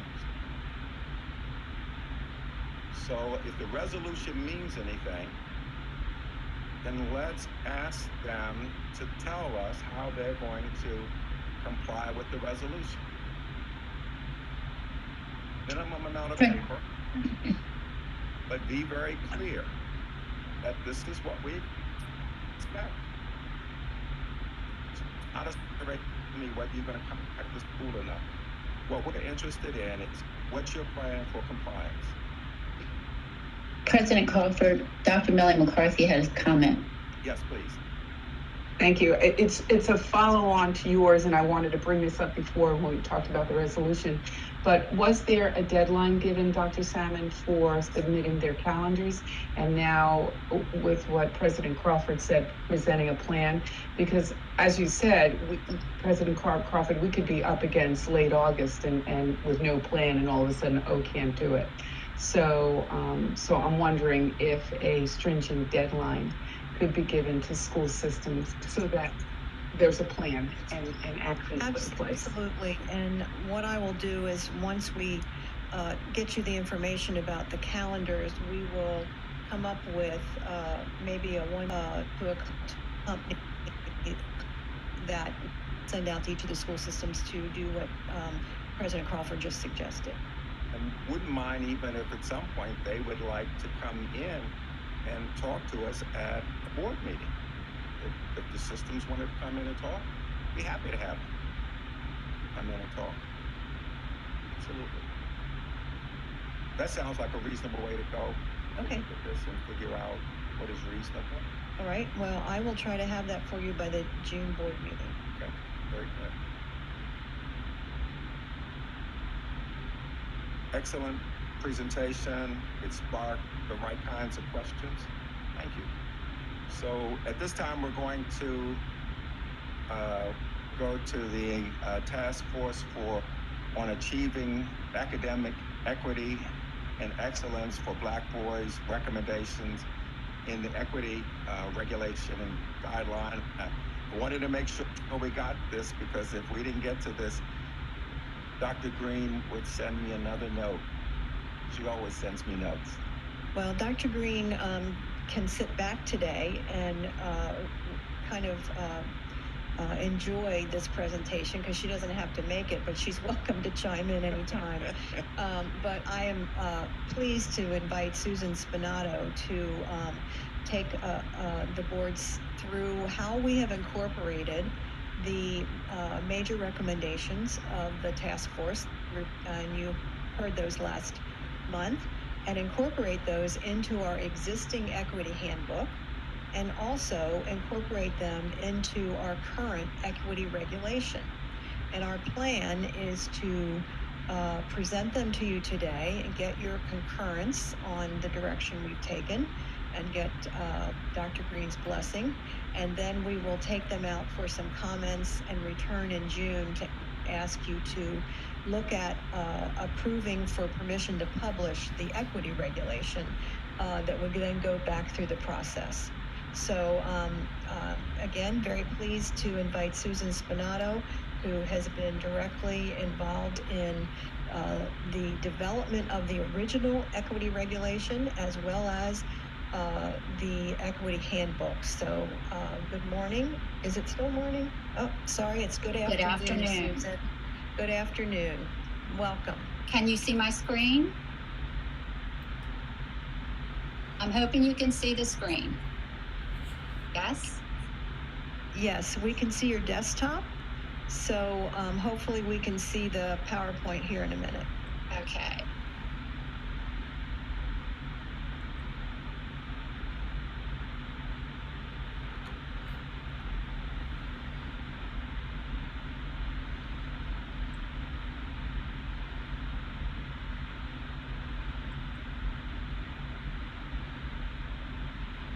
Is that better? That's fine, thank you. Okay. When staff, while we were hearing the presentation last month about from the task force, staff was already busy working on incorporating the recommendations in two places: in our COMAR regulations for educational equity and in our guide for educational equity in Maryland. We took a look at the general overarching recommendations to make sure that they could fit into the regulations, and those that involve local school system actions and were more specific, we're recommending that they go into the guide. And in some cases, here's the first recommendation, they'll go both places, or that's what we're recommending. So in the first one, the recommendation about de-escalation and evidence-based interventions, we slightly modified the language to include all staff, and we're recommending that it go in the COMAR as indicated here under what a school system would have to add to policy and regulations. And we're recommending that it be added to page 13 in the guide. The second recommendation, slightly modified again, we are moving that into the COMAR, and that's what we'll bring back next month. We, as I said, slightly modified the language, and depending on whether it becomes part of the accountability system or we're simply reporting, it may require an amendment to Maryland's Essa plan. The next two recommendations we're adding to the guide. That has to do, they're specific in local school system activities regarding mentoring programs. Well, we're added to the guide on page 15.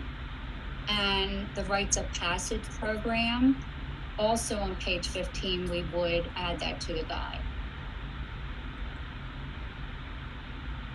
Recommendation 2.1 is addressed in the COMAR regulation, require that an equity lens be used in all staff recruiting, hiring, retention, and promotion processes. And we're specifically recommending that it be added to the guide on page 10.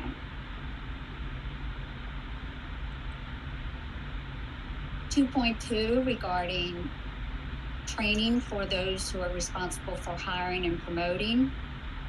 It is again addressed in the equity COMAR, in that equity lens be used for staff recruiting and hiring, etc.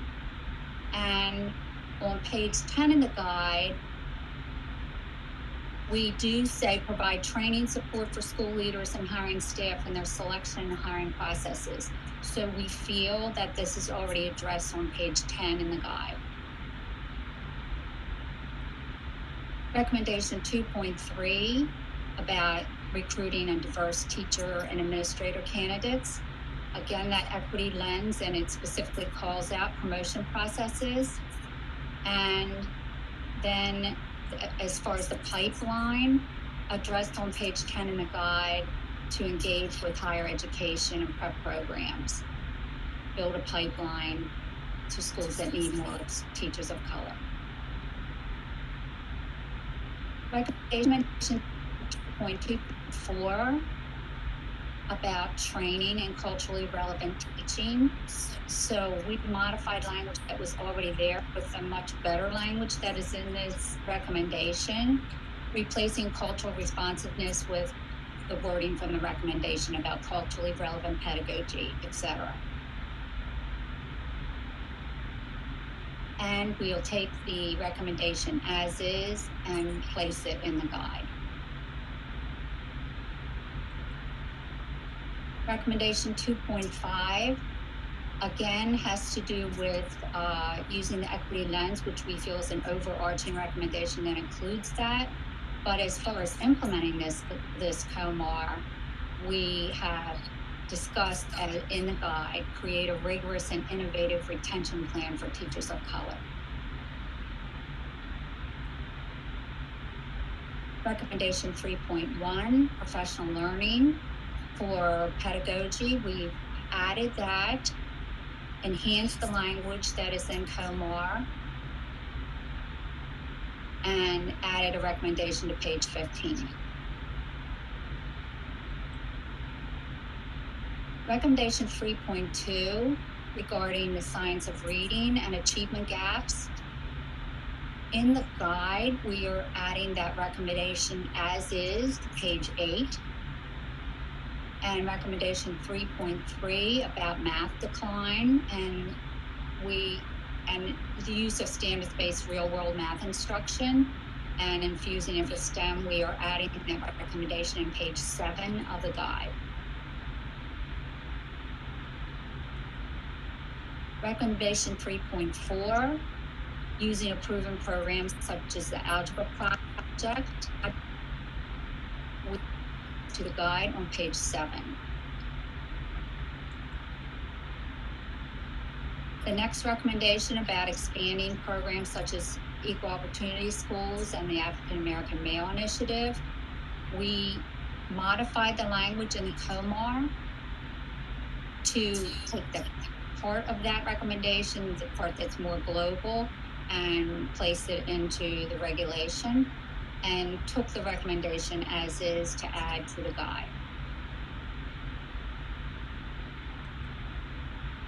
Recommendation 3.6, we are adding to the guide as is regarding establishing charter schools for single gender classes on page 7.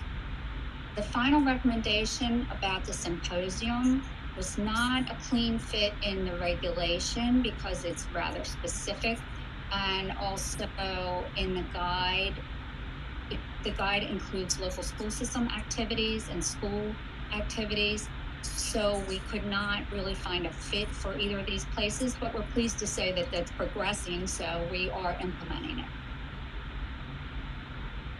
So I know I've gone through these very quickly because I'm between you and your break. However, I did want to clear with you the next steps. We will revise equity and excellence, formatting it properly to add these recommendations.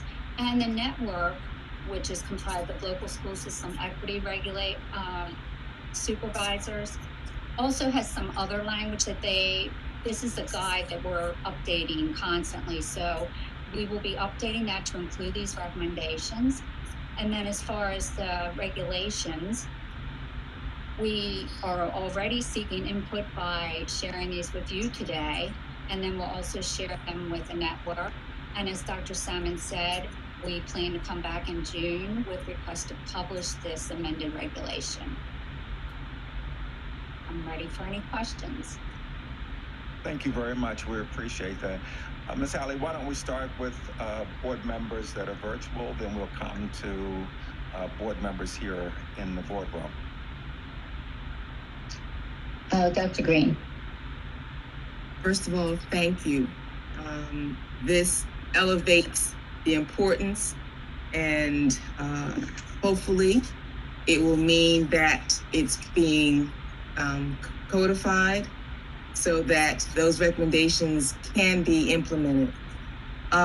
What I would like to do is to have both of these documents, the guide, the revised guide, and also the other document that we have. I think we received it electronically, correct? I believe it's necessary sent that to us.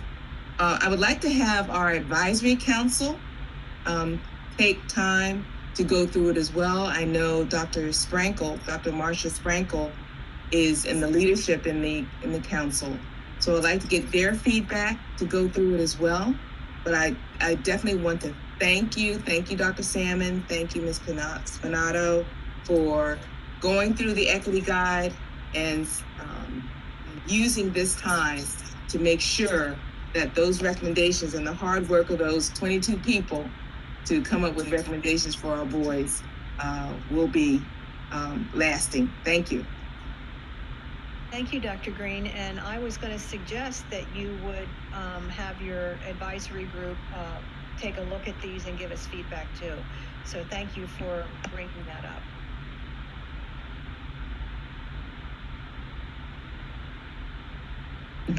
Dr. Melly McCarthy. I too thank you very much, and I agree with you, Dr. Green, that it really ensures that the importance of the work of the task force is brought forward. I do want to make sure that the report of the task force is also highlighted, because there's so much information in there that really, I don't know how I'm going to word this, but you pull the highlights, and I appreciate that. But there's so much information and so much verbiage in there that's really important for people to see and understand and reflect on. And I wouldn't want the Equity and Excellence Guide to totally replace the report of the task force. And I think they're good side-by-sides. So I just wanted to make that note. Thank you, Dr. Melly McCarthy. I think that's an excellent suggestion. And I think probably what we should do electronically is embed a link into the equity guide that would also go right to the task force report. Definitely, I agree. I'm sorry, I spoke out of turn, but yes, absolutely. Thank you, Dr. Salmon. Thank you, Dr. Melly McCarthy. President Crawford, I don't see any other hands. Okay, thank you. Any comments here? Okay, very good. Very nicely done. Thank you very much. Thank you. Senator Bates. Thank you, if you don't mind. I just would like to thank Dr. Green for her impetus for us to work on this. This is absolutely critical. We need to make sure that we are improving the outcomes for all of our students and trying to meet the needs for all of them. And I really appreciate her passion and her hard work on this. So it's been a real joy working with her, and I look forward to success on this. Thank you. Very much. I'm almost afraid to say that we're ahead of schedule. I know I just jinxed it. We'll now be here till midnight. So what we'll do now at this time is we will take our 30-minute break, and then we will resume with the reports to the State Board. So we will take a break for 30 minutes. Thank you very much, everyone. Thank you, MSDE presenters. Very nicely done.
Good afternoon, everyone. We're reconvening.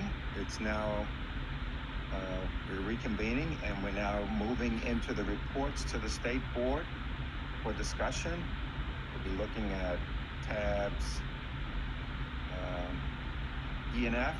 The first one is the COMAR regulation 13A 0302 2 graduation requirements for public high schools in Maryland. 13A 0401, programs in computer science, engineering, or technology education, instructional programs, and 13A 0409, program in science. Dr. Sam. Thank you, President Crawford. I just want to say that the adoption of this regulation today really is a capstone for the work of the department over the last few years, and that is after 50 years, we finally looked at the graduation requirements. And we had a great task force chaired by Dr. Shaw and Dr. Williamson, who used incredible resources and research to engage stakeholders in revisiting our graduation requirements. And over months and months of presentations and feedback from the state board, we 3 months ago put out this regulation. And so I'm very proud to bring it back to the board for adoption. And I'd like Mary Gable to give us information on any feedback we received. So good afternoon, Mary. Good afternoon, Dr. Salmon again, Mr. Crawford, Ms. Haley, and members of the state board. I'm not going to repeat anything. Mr. Crawford, you did a great job on identifying the COMAR regulations that we're looking at today. I just want to say that these regulations are before you today for adoption. So as we move through some of my comments, we do not have a PowerPoint for this. You do have and should have in your state board book all of the documents that we have provided for you. So I think that in addition to the high school graduation task force, there was also extensive work by the state board, by you, whether you were a member in the previous couple of years ago, but the high school task force was in 2019 or 2018. And then in 2019 and 2020, all of you went through, Dr. Williamson came before the board month after month to review the content. She was not bringing the regulation at the time, but she was bringing the credits, the additional credits in math, or talk about assessments, or talk about the endorsements. And she brought that month after month, so you would have time to think about it, to ask questions, to take a look at it. And so the high school task force, in combination with you, the state board, did extensive work in this area. The regulation in the form that it is now, after, as Dr. Salmon said, a number of years of work, came before you at the January 26, 2021 state board meeting. That was just a few months ago. At that time, you voted to grant permission to publish after we went through the whole regulation. I do have to comment because, as you know, I come before you every month with regulations, and I'm pretty familiar with the process. This is probably one of the largest regulations we've brought before you. After we and you approve it and do all the work, it goes to 2 different groups. It goes to state documents to review, and they're really good with language. Their background is not math like mine. Their background is English, and they edit it very carefully. We had minor corrections. I explained to Dr. Williamson the other day, they were so minor I didn't even say, are you okay with these? Because they were really minor. It then goes to the ALR, which is the Administrative Executive Legislative Review Committee. We had no questions. And so therefore, the next step was it was published in the Maryland Register from April 9th to May 10th. During that time, it is there. It is the standard procedure. The regulations are out. It's part of the state board work, which you did, and then it's in the Maryland Register. With the recommendations that were included in these 3 regulations, we received a total of 13 submissions. Many times when someone's not happy with something, that's when you get a lot of submissions. And we review all of those with you. I think it's phenomenal based on the regulations that I've reviewed and brought to you over the past 4 or 5 years with Dr. just comment.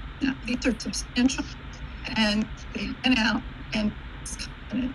So first of all, I will summarize the comments. We're not going to go in. You have the comments, you have a summary, but I want to just kind of put them together for you. 3 of the submissions were totally in support of the increase in a half a credit in health. It came from different organizations to say this is a wise decision, and they were very supportive of that increase in health. There was a submission for the support of the endorsements for students with disabilities, and that to ensure that that endorsement would demonstrate that they were prepared for post-secondary options. That comment also complimented the Division of Special Education for the outreach that they had done and the continued requests that they continue, which I'm sure Marcella will be doing. The third group was a group of 5 submissions in different categories, but they were into the details of, well, how is this going to work? And I want to highlight just a couple of those. One of the major decisions is to move from standalone assessment to a 20% to the assessment counting 20% of the final grade. So they asked questions about that slightly differently. Some have semester courses, some have year courses. So they were asking for the details of that. The details of that really don't go into the regulation, and we as MSDE are committed to working in the next school year, 2021-2022, to really look at grading and make recommendations, involve local school systems to work through those details. However, the PSAM, the local superintendents, were very supportive of this. And in fact, some of the questions came from a school system where the superintendent was on the high school task force and was part of that assessment committee. So they're very supportive of this recommendation, and some of the details will be worked out, which we have no doubt that we can do. The next is, well, what about these changing credits? And is it too quick to start in 2021, 2022? Our recommendation is that it is not. Back in, I wrote it down here, 2014, the statute was made that starting with the 9th grade class, students in high school must take math every year in high school. So that's 4 years of math, that's four credits. And so the math requirement for 4 credits is really just aligning with the statute. The other is the health, the half credit in health, but it doesn't mean they all have to get it in the 2021-22 school year. Students who enter the 9th grade next year have until 2025 to earn a full credit. So they can take, it doesn't have to be a year course, it can be a semester course followed by another semester, perhaps as a junior or as a sophomore or junior. There were some questions from the Maryland School for the Deaf. There were 4 submissions from the one school. There's no real change here. This COMAR is simply adding what's in the statute to COMAR, which says how the advanced placement courses can be added. And the Maryland School for the Deaf can still have an MOU like they've had. They can still have articulation agreements. And so they can still work directly as they have been doing. We have reached out to assist the Maryland School for the Deaf in any questions that they have, and that's already been done. There was one comment which was along with the comments on the kind of the details about the 20% and then about what the supportive plans, and there's other regulations that go with this. Is 4.04.09, and it was very supportive of the regulation, that the amendment that we had there. Therefore, upon a thorough review and sharing this with senior staff discussion, taking a look at all the comments, most of which were very supportive. MSDE, we bring before you, Dr. Salmon brings before you the recommended amendments to COMAR 13A.03.02, 13A.04.01, and 13A.0409. We bring it to you for adoption at this time. Happy to answer any questions. Thank you.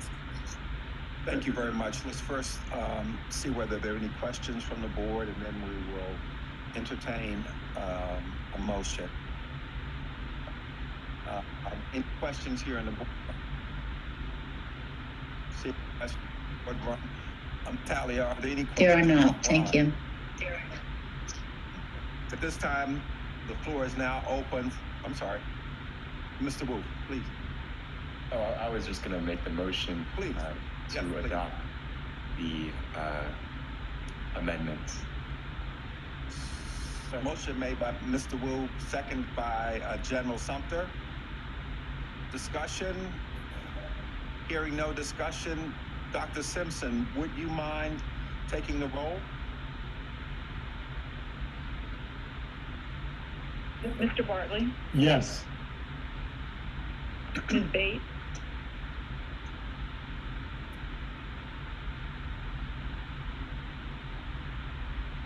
Yes. Ms. Bates? Thank you. Mr. Dreschel? Yes. Dr. Getty? Yes. Dr. Green? Yes. Ms. Halley? Yes.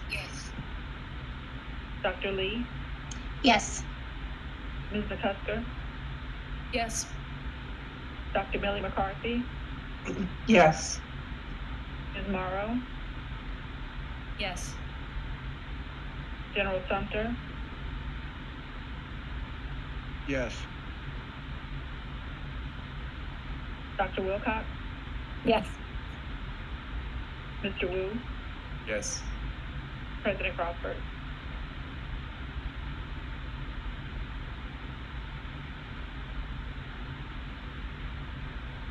President I'm Crawford? sorry, yes. Thank you. The vote is complete. And the motion carried. Thank you. Thank you very much. Excellent job. Thank you. At this time, we're going to now have an opportunity for state board member reports. We have two items on the agenda to start with, the digital learning and then additional updates. So we'll go digital learning first. President Crawford, we're going to defer our report to June. Okay, very good. Now, let me open the floor. We'll first do here in the boardroom. Any updates, board members here in the room? Mr. Wu. Thank you. I want to start by providing an update with the Maryland Association of Student Councils, MASC. So as they are starting to wrap up the school year, they've been holding a few special events centered around special issues. And they started out with an environmental town hall, as well as a climate solutions and legislation seminar. And so a lot of discussions were centered around green and eco-friendly goals within the school building, different ways that SGAs and student leaders around the state could come up with innovative ways to involve the community with different service projects, having recycling bins in every classroom, as well as different ways of inspiring students to plant trees and to start their own community projects as well. They also had a women's leadership forum. And so this was an initiative that was started 2 years ago, an annual women's leadership forum that allowed everyone, all students across the state, was open to all students to come together and celebrate a lot of the resilience Women's History Month, and as well as to celebrate a valiant women of the vote refused to be silenced, which was the theme for this year's event of the event. And in addition to that, I also had the chance to attend a few county student council events. So there's the state level student government association, but there's also different county and regional student government associations. So I had a chance to go to MCR, Montgomery County, PGRAS, Prince George's, CCSC, which is Charles County, and HCRAS as well, which is Howard County. And so they've been working on electing the new officer team for next year's student council, and that includes a president, a vice president, a treasurer, as well as a second vice president, which is actually a middle school leadership role liaison. And finally, I want to wrap up and talk a little bit about the student town hall that's coming up with our state superintendent, Dr. Salmon, and I. And so the student town hall right now is planned for June 1st at 5 p.m. And so it's a chance for students from around the state to join Dr. Salmon and I and talk about any issues that they may be facing in their schools, ask any questions that they may have, and really just to make their voice heard at a state level and talk with the policymakers about issues in education, anything that's going on in their school building as well. So I'm really looking forward to that. It'll be next Tuesday, actually, coming up really soon. And I believe more information on that will be posted on our website and social media sites on registration and how to get involved with that. So, thank you. Thank you very much, Mr. Wu. Ms. Alley, can you see whether there's anyone online that has a report?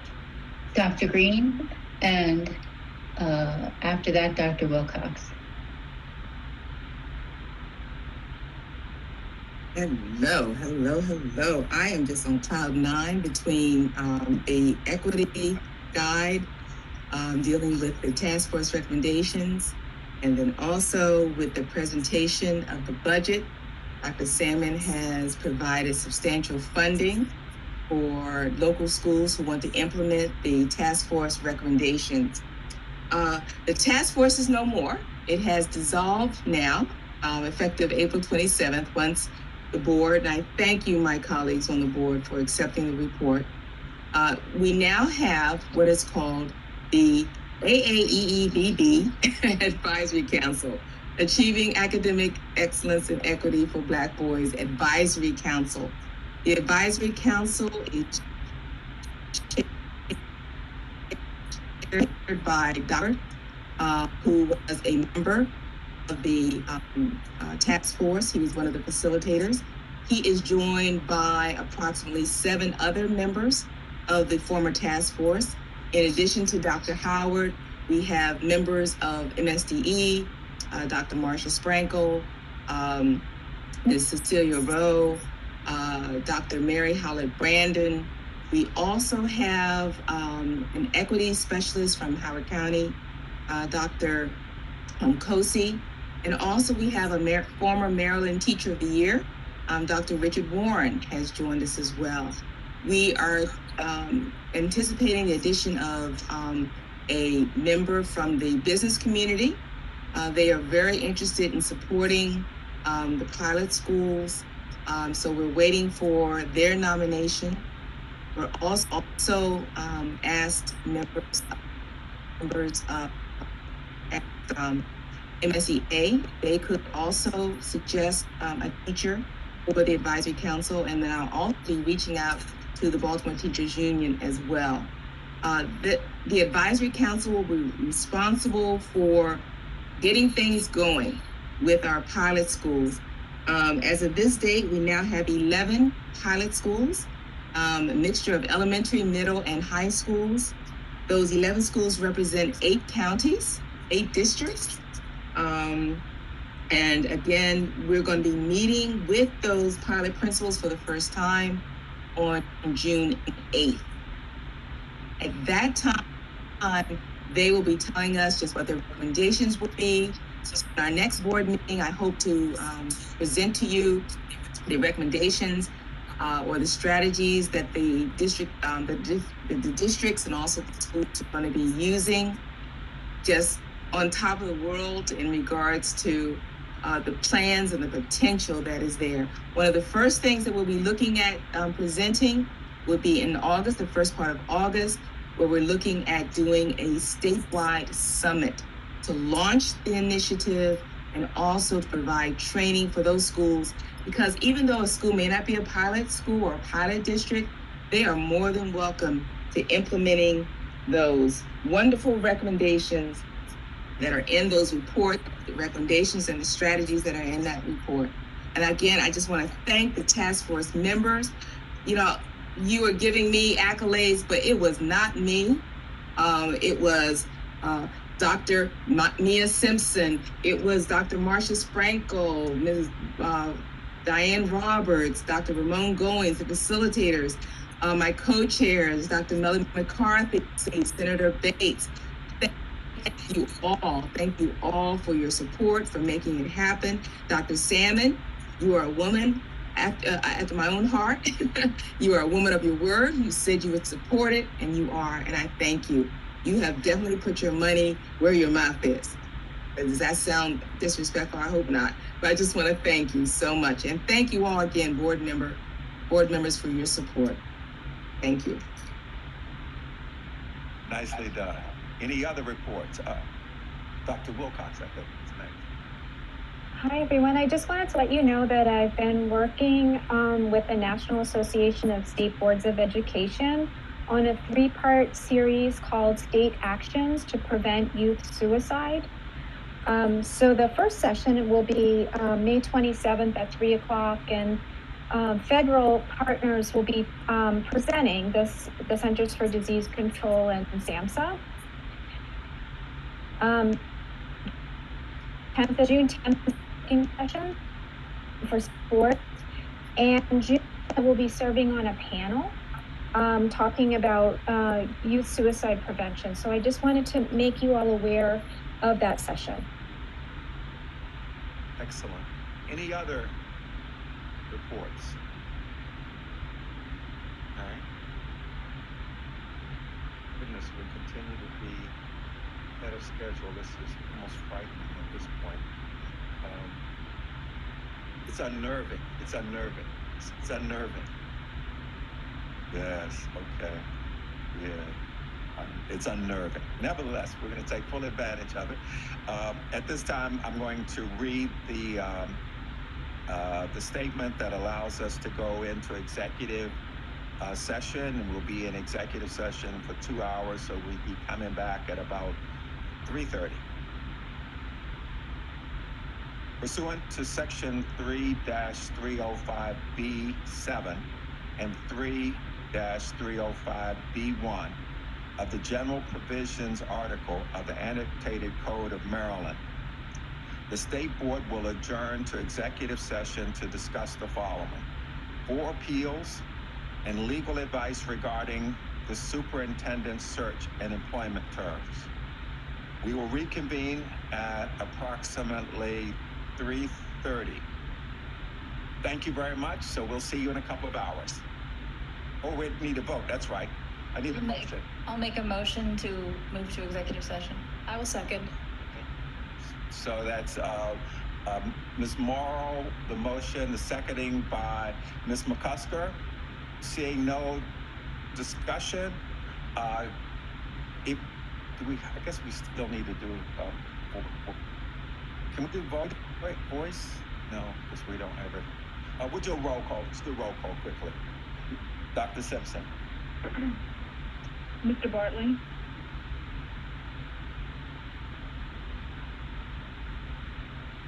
Mr. Bartley?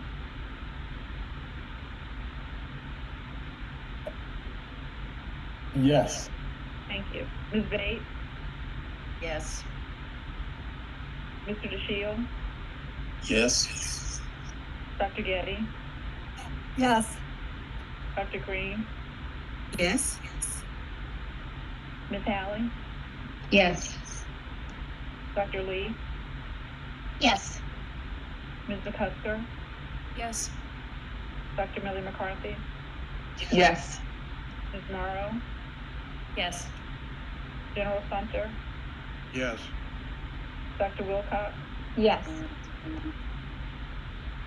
Mr. Wu? Yes. President Crawford? Yes.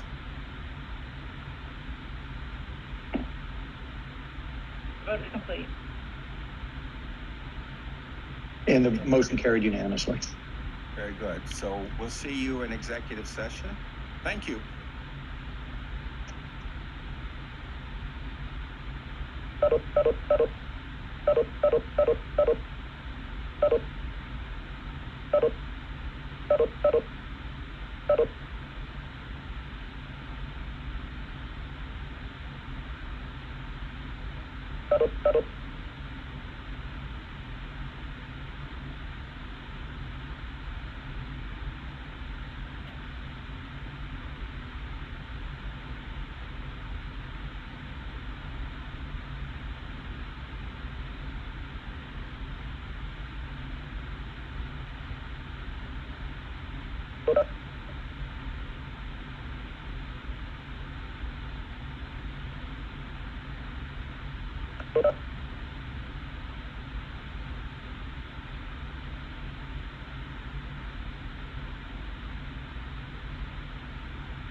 Did you go to the same link I did? I went to the link I had and it took us back to here. We're back in the original session. Susan, Rose. What should we do? We got the. I think I'll go back to the original. I'll have Mia send it again. Okay, thanks, Charlene.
I heard the bleach, but thank you.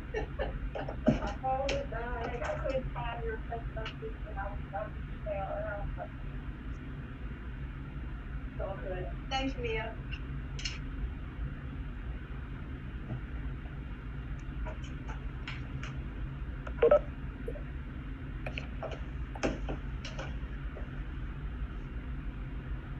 Great.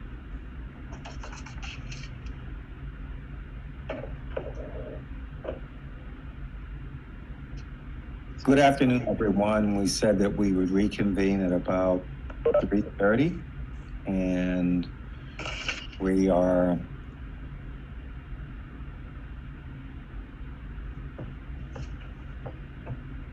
pretty much there, waiting for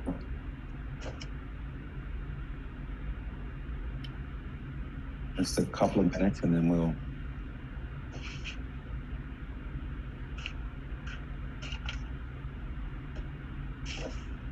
Clarence, this is Rachel McCusker. Several of us are in the boardroom. We have Gail Bates, Lori Morrow, and myself in the boardroom. Okay. Great. Okay. We're reconvening our meeting. The public can access the meeting through the Town Hall live stream on the State Board's website.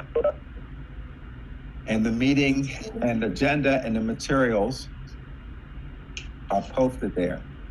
The archive video will be there. Mr. Schoen? Thank you, President Crawford. Thank you, Board. We have 4 opinions to announce today. The first is Matt L. versus Somerset County Board of Education. This is opinion number 21-33, and the State Board affirmed the decision of the local board. Next is Andrea Martin versus Prince George's County Board of Education. This is in 21-34.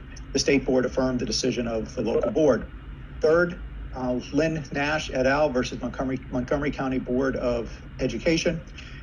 This is opinion number 21-35. The state board dismissed the appeal.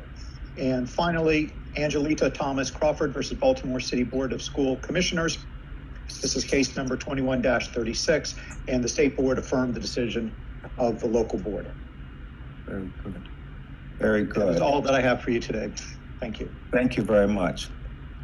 At this time, the floor is open for a motion to adjourn.